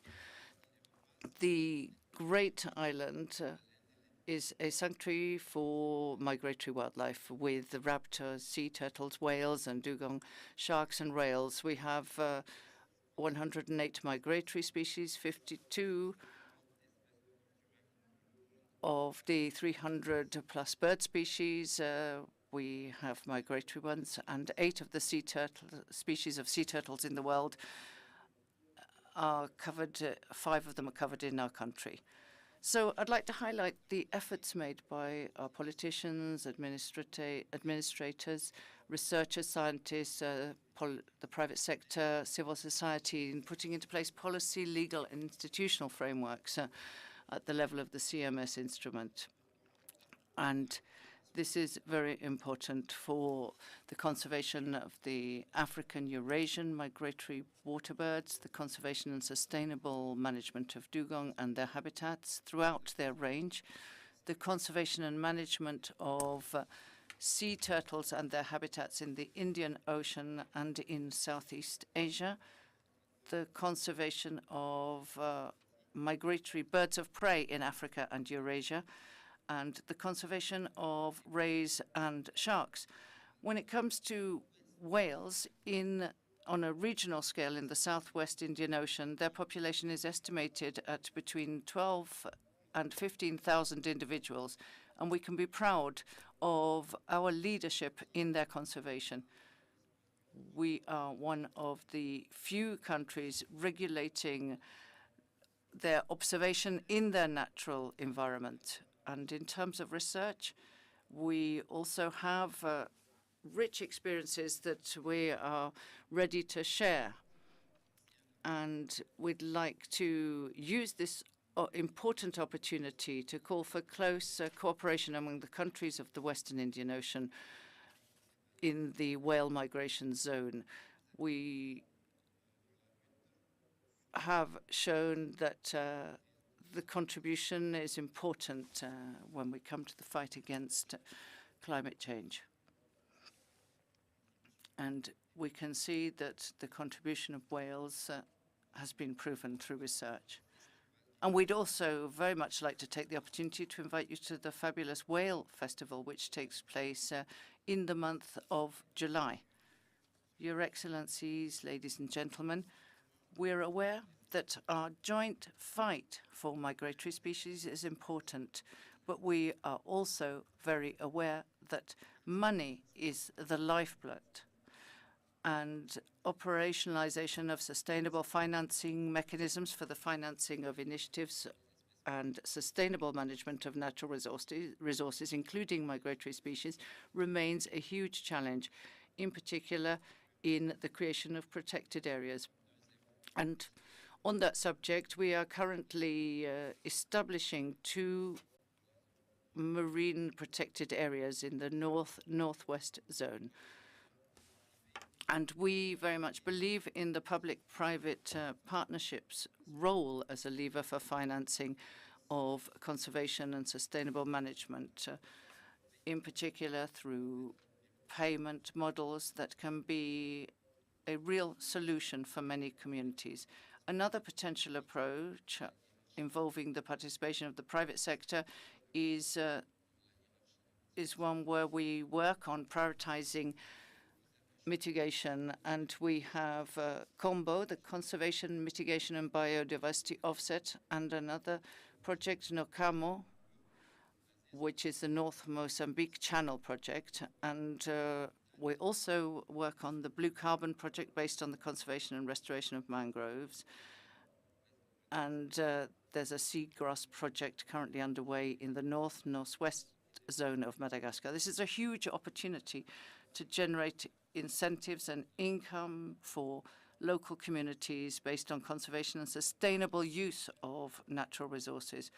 We're also keen to promote an anthropocultural approach where we highlight DINA, a traditional model of community involvement for the government of use of natural resources. Excellencies, ladies and gentlemen, wild migratory animals and their habitats deserve to be protected because they represent not only biological diversity, but also our common natural heritage that provides natural solutions to sustainable development needs in our respective countries. The threats are multiplying, pressures are mounting, and the survival of species now depends on our ability to cooperate, to walk hand in hand. Madagascar thus encourages collaboration and cooperation between countries in the migration zone of these animals with the support of various organizations. Let's intensify our efforts because we need each other. We need to ensure that our skills and leadership support those who face the greatest challenges. Our know-how and technological advances will echo far beyond our borders, including in research, in exchanging of experience, in education and technology. These are all invaluable to us. Let's be the solution. Like nature, we know no borders. Excellencies, ladies and gentlemen, thank you for listening. Thank you, Your Excellency. And once again, given the limited amount of time, I would kindly request our honorable speakers to keep these interventions up to a maximum of 3 minutes, and know that full remarks will be definitely made available on the CMS COP14 website. And with your permission, I would like to invite His Excellency Mr. Ernesto Adobo Jr., Undersecretary of the Department of Environment and Natural Resources, Philippines.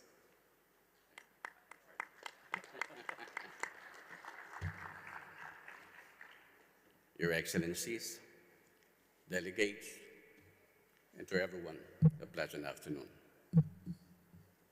The experience of the Philippines in transboundary cooperation and the conservation of migratory species and their habitats is progressive. It commenced from bilateral and tri-national efforts. They have broadened to regional and international scale.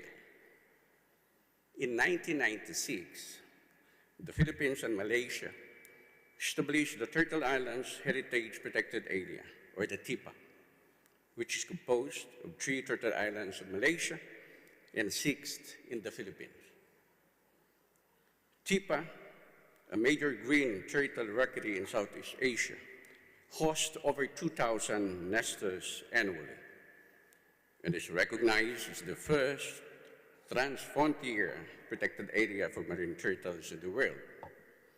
It enhances the management of the participating turtle islands as national parks under the laws of both countries and facilitates law enforcement, thus reducing the illegal harvesting of marine turtle eggs that occurred in the 2 countries. This bilateral cooperation scaled up into a tri-national initiative when Indonesia joined the Philippines and Malaysia under the Sulu-Sulawesi Marine Ecoregion program of the ASEAN. This initiative set the stage for a tri-national marine protected area network for marine turtles, encompassing the migration routes, foraging, nesting grounds, and the Sulu-Sulawesi marine ecoregion. Beyond the TIPA and the Sulu-Sulawesi marine ecoregion, the framework for migratory species conservation, or the Marine Protected Area Network, has been carried forward into broader regional cooperation under the Core Triangle Initiative on coral reefs, fisheries, and food security, a 6-country cooperative initiative involving Indonesia, Malaysia, Papua New Guinea, the Philippines, Solomon Islands, and Timor-Leste. Hailed to be the first of its kind, the CTI-CFF focuses on food security through sustainable management of marine resources. The Philippines, the only state party to the CMS and the CTI, uses the CTI platform to integrate the CMS strategic plan into the CTI regional plan of action, which includes an ecosystem-based approach to fisheries, marine protected area network management, ecotourism, climate action, and the conservation of threatened migratory marine species, such as turtles, dugongs, shark, and seabirds. These experiences continue to enable the Philippines as a leader in regional collaboration in migratory species conservation in the ASEAN region. At CMS COP12 in 2017 in Manila, the Philippines sponsored a resolution encouraging ASEAN member states to promote marine protected area network and connectivity. We're pleased to share that the ASEAN Center for Biodiversity, the Center for Excellence on Biodiversity, is supporting the efforts of the Philippines and the rest of the region through one of its forthcoming projects, effectively managing network of marine protected areas in large marine ecosystems in the ASEAN to strengthen the governance of marine protected areas and biodiversity conservation corridors in the ASEAN. At a global level, the East Asian Australasian Flyway Partnership, or the EAAFP, is critical in providing avenues for concerted efforts among parties and non-parties to the CMS partners on the conservation of migratory water birds and their habitats. The EAAFP facilitates the designation and management as flyway network sites of some 1,000 sites of significance to migratory water birds across the 22 countries spanning the flyway. Currently, the Philippines is seeking to designate 20 flyway network sites in the country. We're also delighted to share that we're hosting the 12th meeting of the EAAF partners in November 2025. Gentlemen and ladies, fostering regional and transboundary cooperation is an inevitable and vital strategy for migratory species conservation.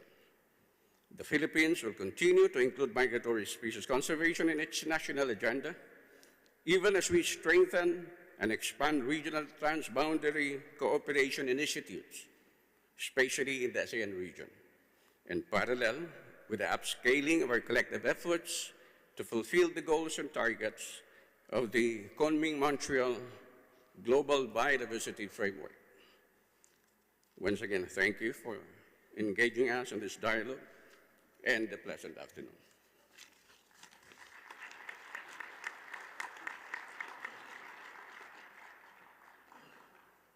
Thank you, Your Excellency. And I would like to invite Secretary General of the Environmental Agency, Abu Dhabi, Her Excellency, Ms. Sheikha Salim Al-Zahiri.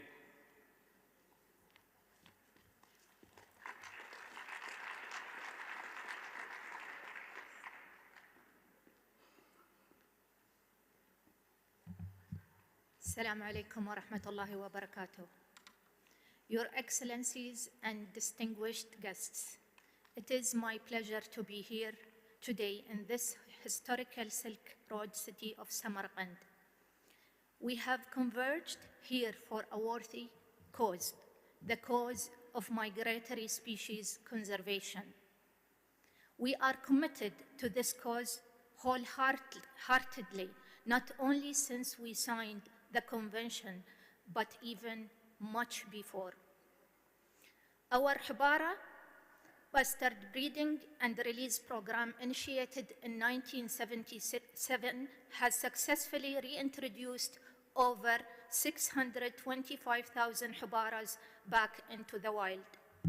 The UAE commitment to wildlife conservation is demonstrated through our pioneering efforts in Arabian Oryx Recovery Program. The Sheikh Mohammed bin Zayed Arabian Oryx Reintroduction Program has been a resounding success, with hundreds of oryx released annually into protected areas, boosting the local population to 8,000 and pulling the species back from the brink of extinction. On a global scale, the Mohammed bin Zayed Species Conservation Fund has made a monumental impact, allocating over $25 million to support the conservation of more than 1,500 endangered species across 160 countries. This is complemented by $20 million Mohammed bin Zayed Raptor Conservation Fund, which supports research and conservation programs on migratory birds of prey worldwide. Another excellent example of transboundary conservation is our scimitar horned oryx reintroduction program in Chad, which we have been implementing since 2014 with our partners. Once listed as extinct in the wild, today over 650 animals roam in the wild. IUCN has recently reclassified the species as endangered. This is a major conservation success story which gives us hope as to what we can achieve together. Your Excellencies, hosting and supporting the CMS office in Abu Dhabi, the only such office outside Bonn, is another excellent example of our commitment to protect migratory species and their habitats. The two MOUs under the donor agreement are ambitious in their scope and coverage. The MOU on birds of prey cover 94 species in over 130 range states across Africa, Europe, and Asia, while the MOU on dugong cover 40 countries across its distribution range. Last year, we completed 15 long years of this agreement with our direct support reaching $25 million. We are delighted to renew this agreement for another 4 years, as in a short while from now, we will be signing the extension. It has been a huge undertaking and a testament to the vision and support of our leadership in the country and an expression of our belief in international cooperation. We are extremely proud of this long-standing partnership with CMS, which is already making a difference on the ground for migratory species. True to the slogan of this COP, nature knows no borders, migratory species know no boundaries. They seamlessly connect people, countries, and continents in the same spirit. International cooperation for migratory species should know no boundaries. It is time for us to come together, for them and for us. Thank you.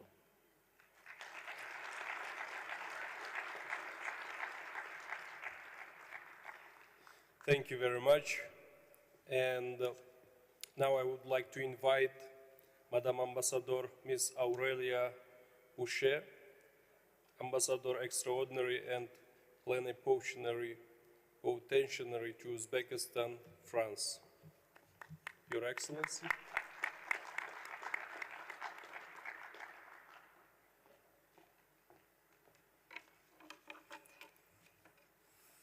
Mesdames et Messieurs, Ladies and gentlemen, distinguished ministers, excellencies, ladies and gentlemen, France wishes to thank the government of Uzbekistan, as well as the Secretariat, for the organization of the 14th Conference of Parties on the Convention on Migratory Species, for hosting this important conference in the wonderful setting of Samarkand.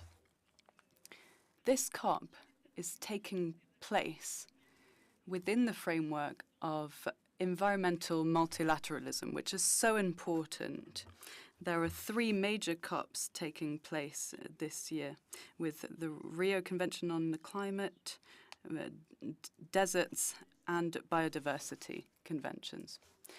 France is fully involved in these endeavors because our migratory species are some of the first victims of climate change. We're seeing an increasing number of species listed as in danger under the convention. This means that we must be aware of the risk of mass extinction. And in the face of this risk, the CMS must be able to step up its efforts. France calls for its universalization and calls on all states to sign up to the convention. France has been active for a long time under the CMS and is one of its main contributors. France has very ambitious projects alongside the European Union in order to protect migratory species.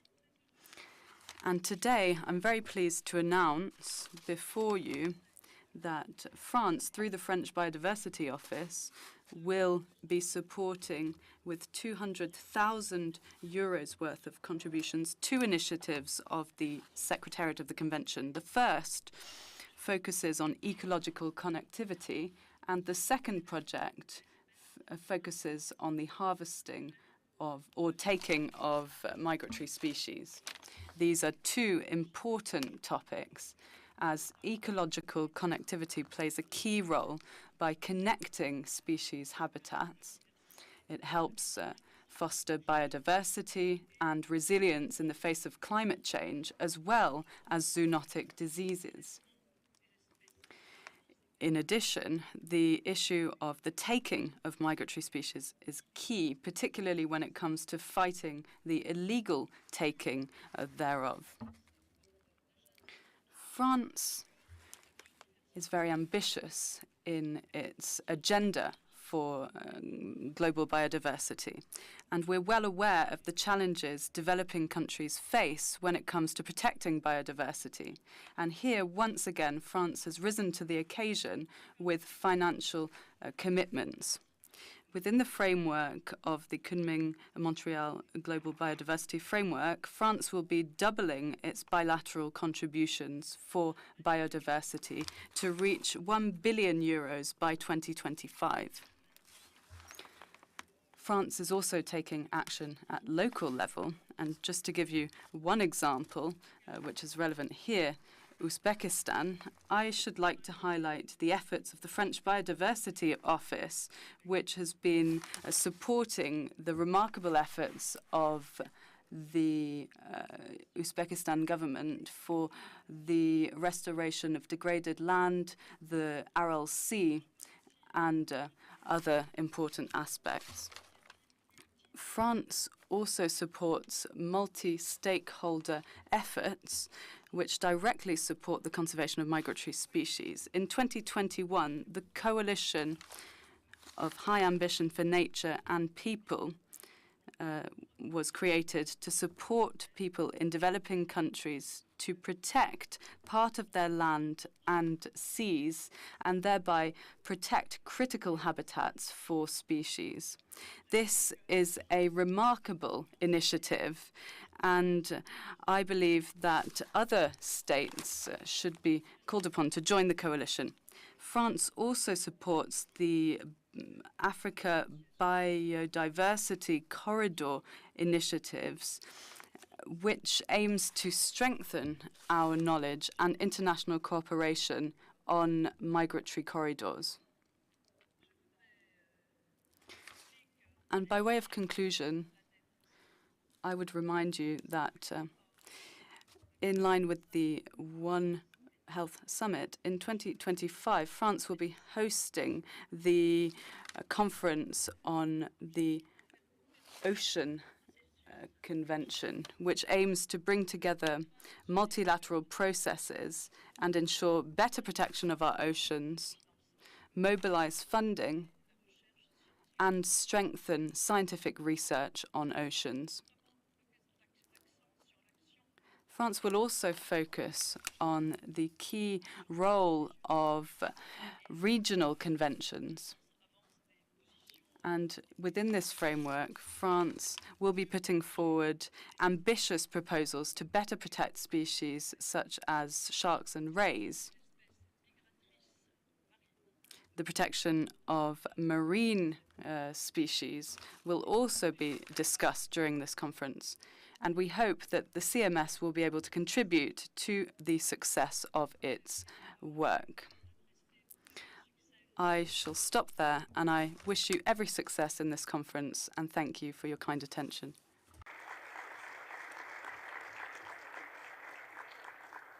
Thank you very much, Madam Ambassador. And this is the pretty end of this Feb 5. I would like to ask you to take your places in the audience. And I would like to invite our high-level officials, next high-level officials, Mr. Daniel Gustafsson, Special Representative of the Director General of the Food and Agriculture Organization of the United Nations, Ms.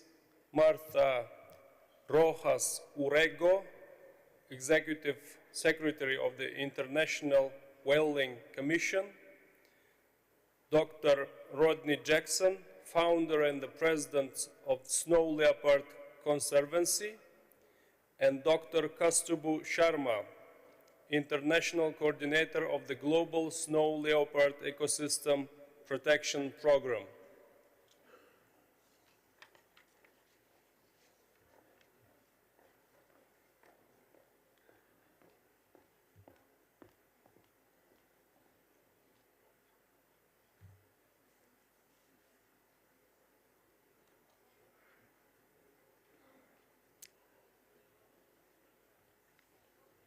Thank you. Thank you. And I would like to invite Mr. Daniel Gustafsson, Special Representative of the Director General of the Food and Agriculture Organization of the United Nations.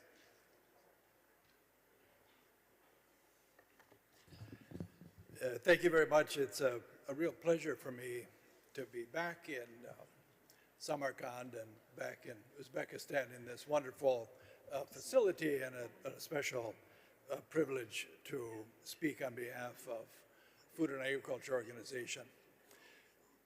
I realize that much of what I planned on saying has already been said, and said actually much better by others, so I'm going to change a little bit. And I think highlight in particular how encouraging all of the previous speakers have been. I think it's just fantastic, and not only in their individual country actions and developments on the way forward, but in particular the wealth and kind of variety of work with neighboring countries or in an international context. And I think it's just really encouraging, and I congratulate all of you really in those wonderful examples of how you are working together. From FAO side, as many of you know, most of our work on migratory species has been with marine fisheries in particular, and not only in, let's say, actions across boundaries or sort of transboundary work, but in areas beyond boundaries, right? Areas of beyond national jurisdiction, where I think likewise there has been significant progress, and in some ways more progress than a lot of people expected, in how well we can get together and manage these very complex issues. A lot more to be done, of course, but how we manage that together is really the only way forward, as we've heard this morning. The other big area, of course, for us is on wildlife and human interaction, often with wildlife tigers. We have a very interesting project funded by Global Environment Facility at the moment in India on that. We've worked wild boar, elephants. We've worked with in Africa for a long time. And then finally, as a number of you have mentioned, the area of the interaction around health, with knowing, let's say, that the health of the environment, the health of animals, and the health of people are also so intimately connected. And it's, again, a theme that has come up often in the earlier speakers. Finally, I would just say how happy we are that this is taking place here in Uzbekistan and in Central Asia. We know that the 5 countries in Central Asia are really ahead of the curve, let's say, in problems that arise from not managing the environment in a way that would lead to development, but in fact has led to enormous problems. Those problems will come up in a lot of other countries very shortly because of climate change and other things, and Central Asia is really kind of on the cutting edge of that. And in the same way, as again has been pointed out by a number of the previous speakers, Central Asia is also ahead of the curve in innovations and how to work together. There are no problems in that sphere that can be tackled on an individual country basis. That we know for sure. They are, in fact, all integrated and in a regional and even a global sense. And the way that Central Asia is moving forward on this, including hosting this and other conferences, I think, is remarkable. So with that, I would just, let's say, try and be encouraging to all of you and recognize the efforts that you have demonstrated today that I'm sure will come up again throughout this conference. So thank you very much.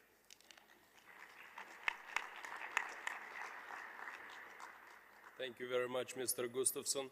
Now I would like to invite Ms. Marta Rojas Urrego, representing International Whaling Commission. Executive Secretary.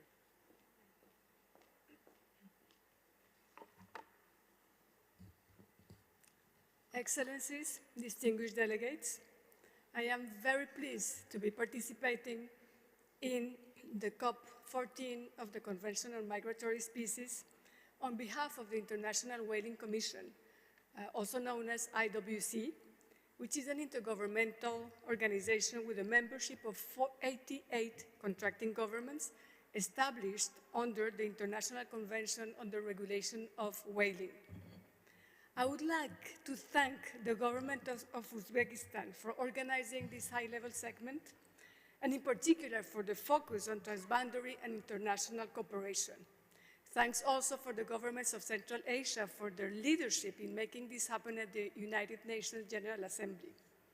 This theme is critical to the IWC as well as for the broader global biodiversity agenda.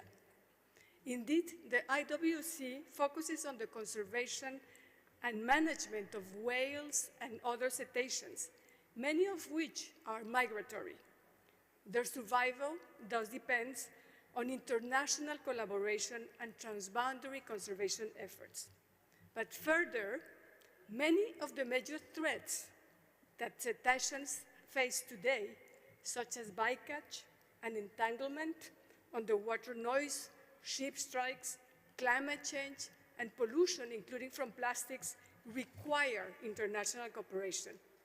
The IWC thus extends across all ocean basins and from the tropics to the polar regions, addressing and taking collaborative actions on a wide range of issues affecting the conservation and sustainable management of cetaceans, many of which are of mutual interest with the CMS. A particular example of our transboundary work is the development of conservation management plans for specific species. These CMPs, as we know them, provide a framework for countries within the range of vulnerable cetacean populations to work together and in collaboration with other stakeholders, share the latest scientific knowledge and research, address transboundary gaps in existing conservation measures to protect and rebuild those shared populations. Currently, the IWC has 5 active CMPs covering 12 countries and 3 regions. This includes endangered marine whales, such as the western gray whale, and also freshwater cetaceans, such as the Amazon River dolphin. Actions within the CMP also promote collaboration with other multilateral environmental agreements, such as CITES, and with CMS. For example, we are working with ACOBAMS to develop a CMP for the Mediterranean fin whale, and there is a proposal for a concerted action on the Franciscana dolphin for consideration of this COP to enhance mutual supportiveness between CMS and IWC efforts. Joining efforts of various countries in CMP implementation also provide a very effective approach for the achievement of the Kunming-Montreal Global Biodiversity Framework by contributing to 7 of its targets. We have heard many inspiring examples today of cooperation. I really look forward for this COP fostering scaled-up transnational and international collaboration as nature knows no borders. And only by working together, we will be able to reverse biodiversity loss for people and the planet. And the IWC stands ready to support these efforts. Thank you.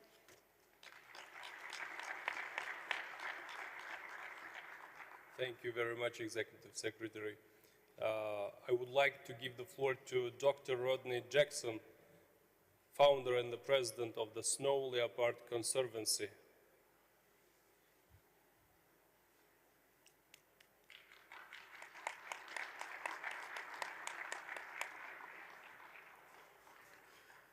Thank you. And honorable delegates, ladies and gentlemen, I want to just give a sort of private, quick review of the 40 years I spent with this amazing animal. And I found so many aspects of it just incredible. It lives at elevations over 4,000 meters, tolerates extreme cold, but is also found in the hot Gobi Desert of Mongolia. Snow leopards relish steep mountain slopes and rugged terrain, hunting ibex and blue sheep with unbelievable death-defying chases that you may have seen on the internet. They range across 12 South and Central Asian countries, number somewhere between 3,000 and 7,000. But I think the more important statistic is that about 40% of the population is found within 100 kilometers of an international border. So they are truly a transboundary species. But like other wild creatures, they know no boundaries. Their future truly depends on us and what we do to protect their environment. Border fences, railroads, and high-speed highways are increasingly constituting formidable barriers to their free movement, whether it's migratory or home range forays. There is good evidence now that the Russian Mongolian population is isolated genetically from the core populations in China and the Himalayan region by a high-speed railroad that cuts towards Europe. Locally, in many transboundary habitats, human-wildlife conflict with herders is increasing due to many factors, including prey depletion and the erosion of traditional guarding methods. I truly believe that the most impactful interventions will rest with empowering local communities and drawing on traditional knowledge. And one organization that's moving towards empowering the local community is the Land of the Snow Leopard Network. It was formed in 2013 following the wake of the establishment of the Global Snow Leopard Ecosystem Program that you will hear a bit about in a moment. Its goals are to support indigenous people in reversing threats to snow leopards and the mountain ecosystems, and importantly, rekindle cultural continuity in people's communities. Indigenous people in Central and Inner Asia relate to the snow leopard as a cosmic axis of ancient traditions. It's the protector of sacred mountains. It's a unifying force and a source of spiritual power and wisdom. It is also, of course, an indicator of ecological health of the mountain landscapes and the cultural integrity of many communities. LOSL has a collaboration of over 100 members from Tajikistan, Kyrgyzstan, Mongolia, and the Russian Republic. They include indigenous cultural practitioners, revered elders, herders, hunters, traditional hunters, educators, historians, environmental and cultural conservationists, the youth and children's school conservation clubs.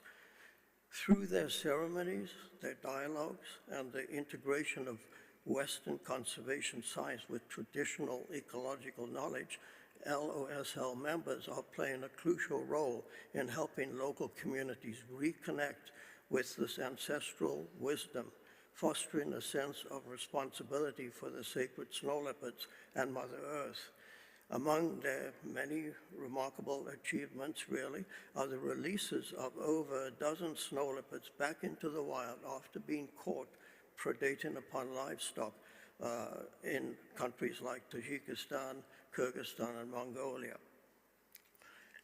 LOSL dedication includes the Disney Conservation Heroes Award, the Stanford University Bright Award for Sustainability, and the elders and indigenous cultural practitioners have shared knowledge at Harvard University and the Parliament of the World's Religions in Chicago, making a substantial contribution to the presentation on indigenous ethics. So I would hope that as we have learned far more about snow leopards, that we now can move truly to community-based and community-led conservation. Thank you very much.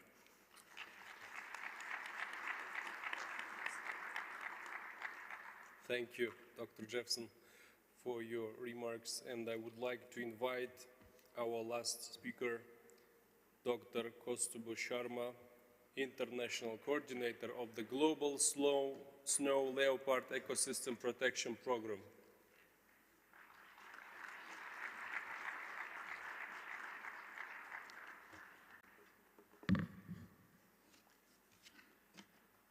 What an honor to speak just after the veteran Rodney Jackson. Thank you.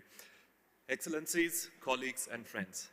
A decade ago, government representatives of 12 countries that are home to the magnificent snow leopard gathered in Bishkek, the capital city of Kyrgyz Republic.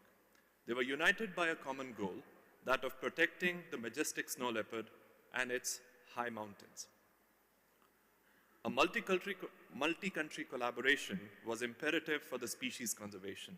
After all, the species knows no borders and moves between countries without passports and visas. Today in Samarkand, we celebrate 10 years of this unique alliance that is called as the Global Snow Leopard and Ecosystem Protection Program. It is owned by the 12 range countries where snow leopards are found. The snow leopard is more than just a magnificent creature.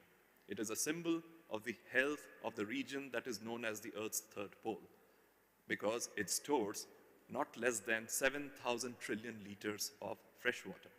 But climate change, habitat fragmentation, and illegal wildlife trade threaten its very existence, much like they pose challenges to the region's local and indigenous communities. Today, the fate of the third pole hangs in balance, and climate change is upon us as the mother of all threats we have ever faced. Its interaction with all the other factors causing biodiversity loss testify that we cannot look at environmental, ecological, social, economical, developmental, and climate change-related issues in silos. Over the past 2 days, snow leopard range countries, represented by the Honorable Environment Ministers, met and expressed their commitment and support to various issues.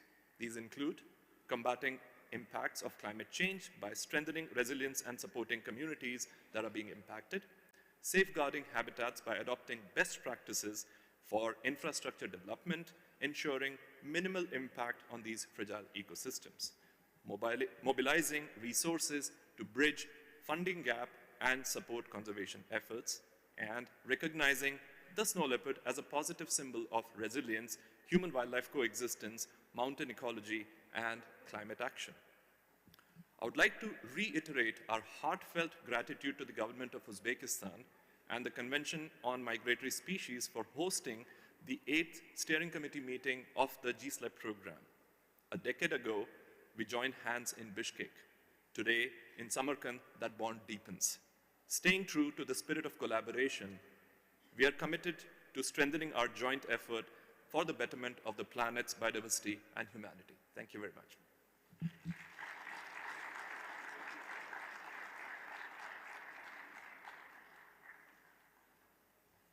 Thank you, Dr. Sharma. So, honorable speakers, many thanks for your thought-provoking interventions. You can take your seats in the audience. And this is a pretty end of the third session.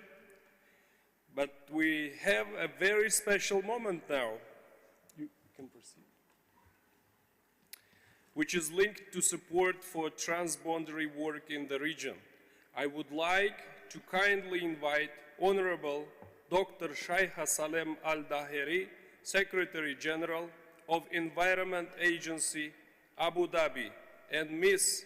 Amy Frankel, CMS Executive Secretary, to the stage for the signatory of the donor agreement between the two organizations for hosting the CMS office, Abu Dhabi, and its work to implement two key CMS agreements: the Raptors Memorandum of Understanding that many Central Asian countries just joined as signatories, and the Dugong Memorandum of Understanding. May I invite you to sign the agreement?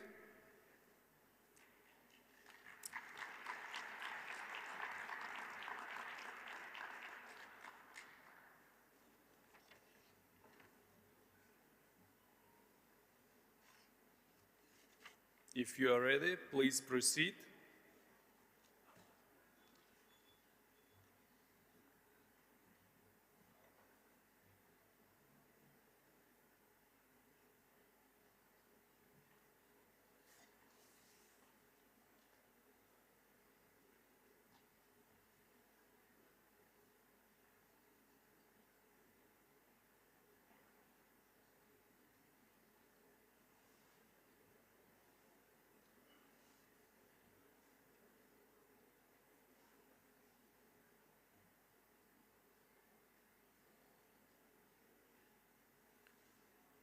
Congratulations.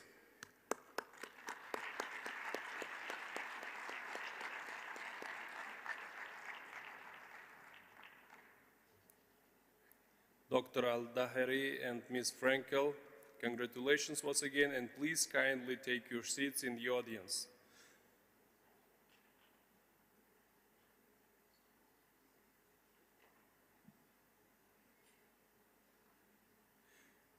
We have also another agreement to be signed.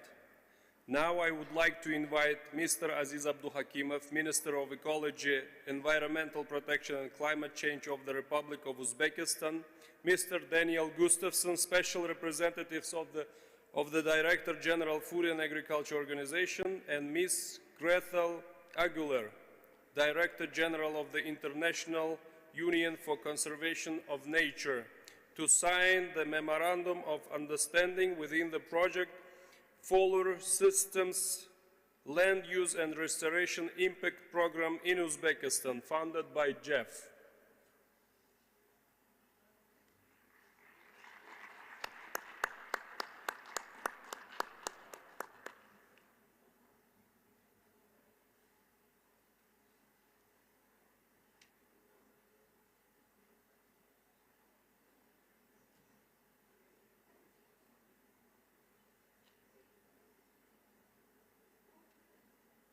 Your Excellencies, if you are ready, please proceed.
Congratulations.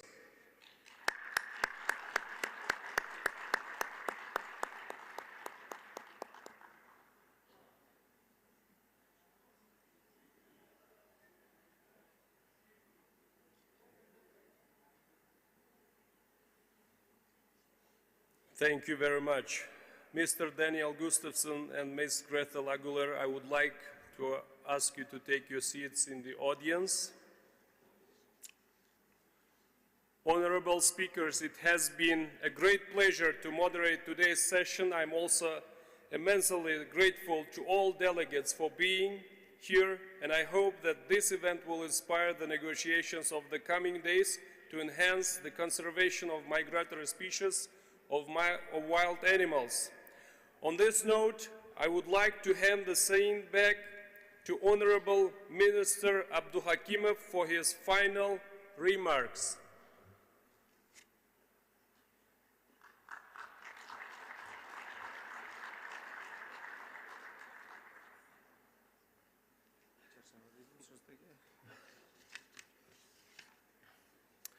Dear colleagues, dear friends, I would like to express our sincere gratitude to all the distinguished speakers and participants for your valuable input and active participation in today's high-level meeting. I also want to extend appreciation to my colleagues from Central Asia and around the world for sharing your insight with us. I am grateful for participation of heads of agencies, environmental conventions, and developing partners. Your insights and presence at this event are highly valued as we embark on the COP14 journey in Samarkand. We must turn our commitments to actions, develop practical biodiversity conservation actions and measures with consideration of climate change risks. We urge the global community to actively respond to these environmental challenges and take measures to protect our planet's natural resources and live in harmony with nature. Let me conclude with thanking all attendees,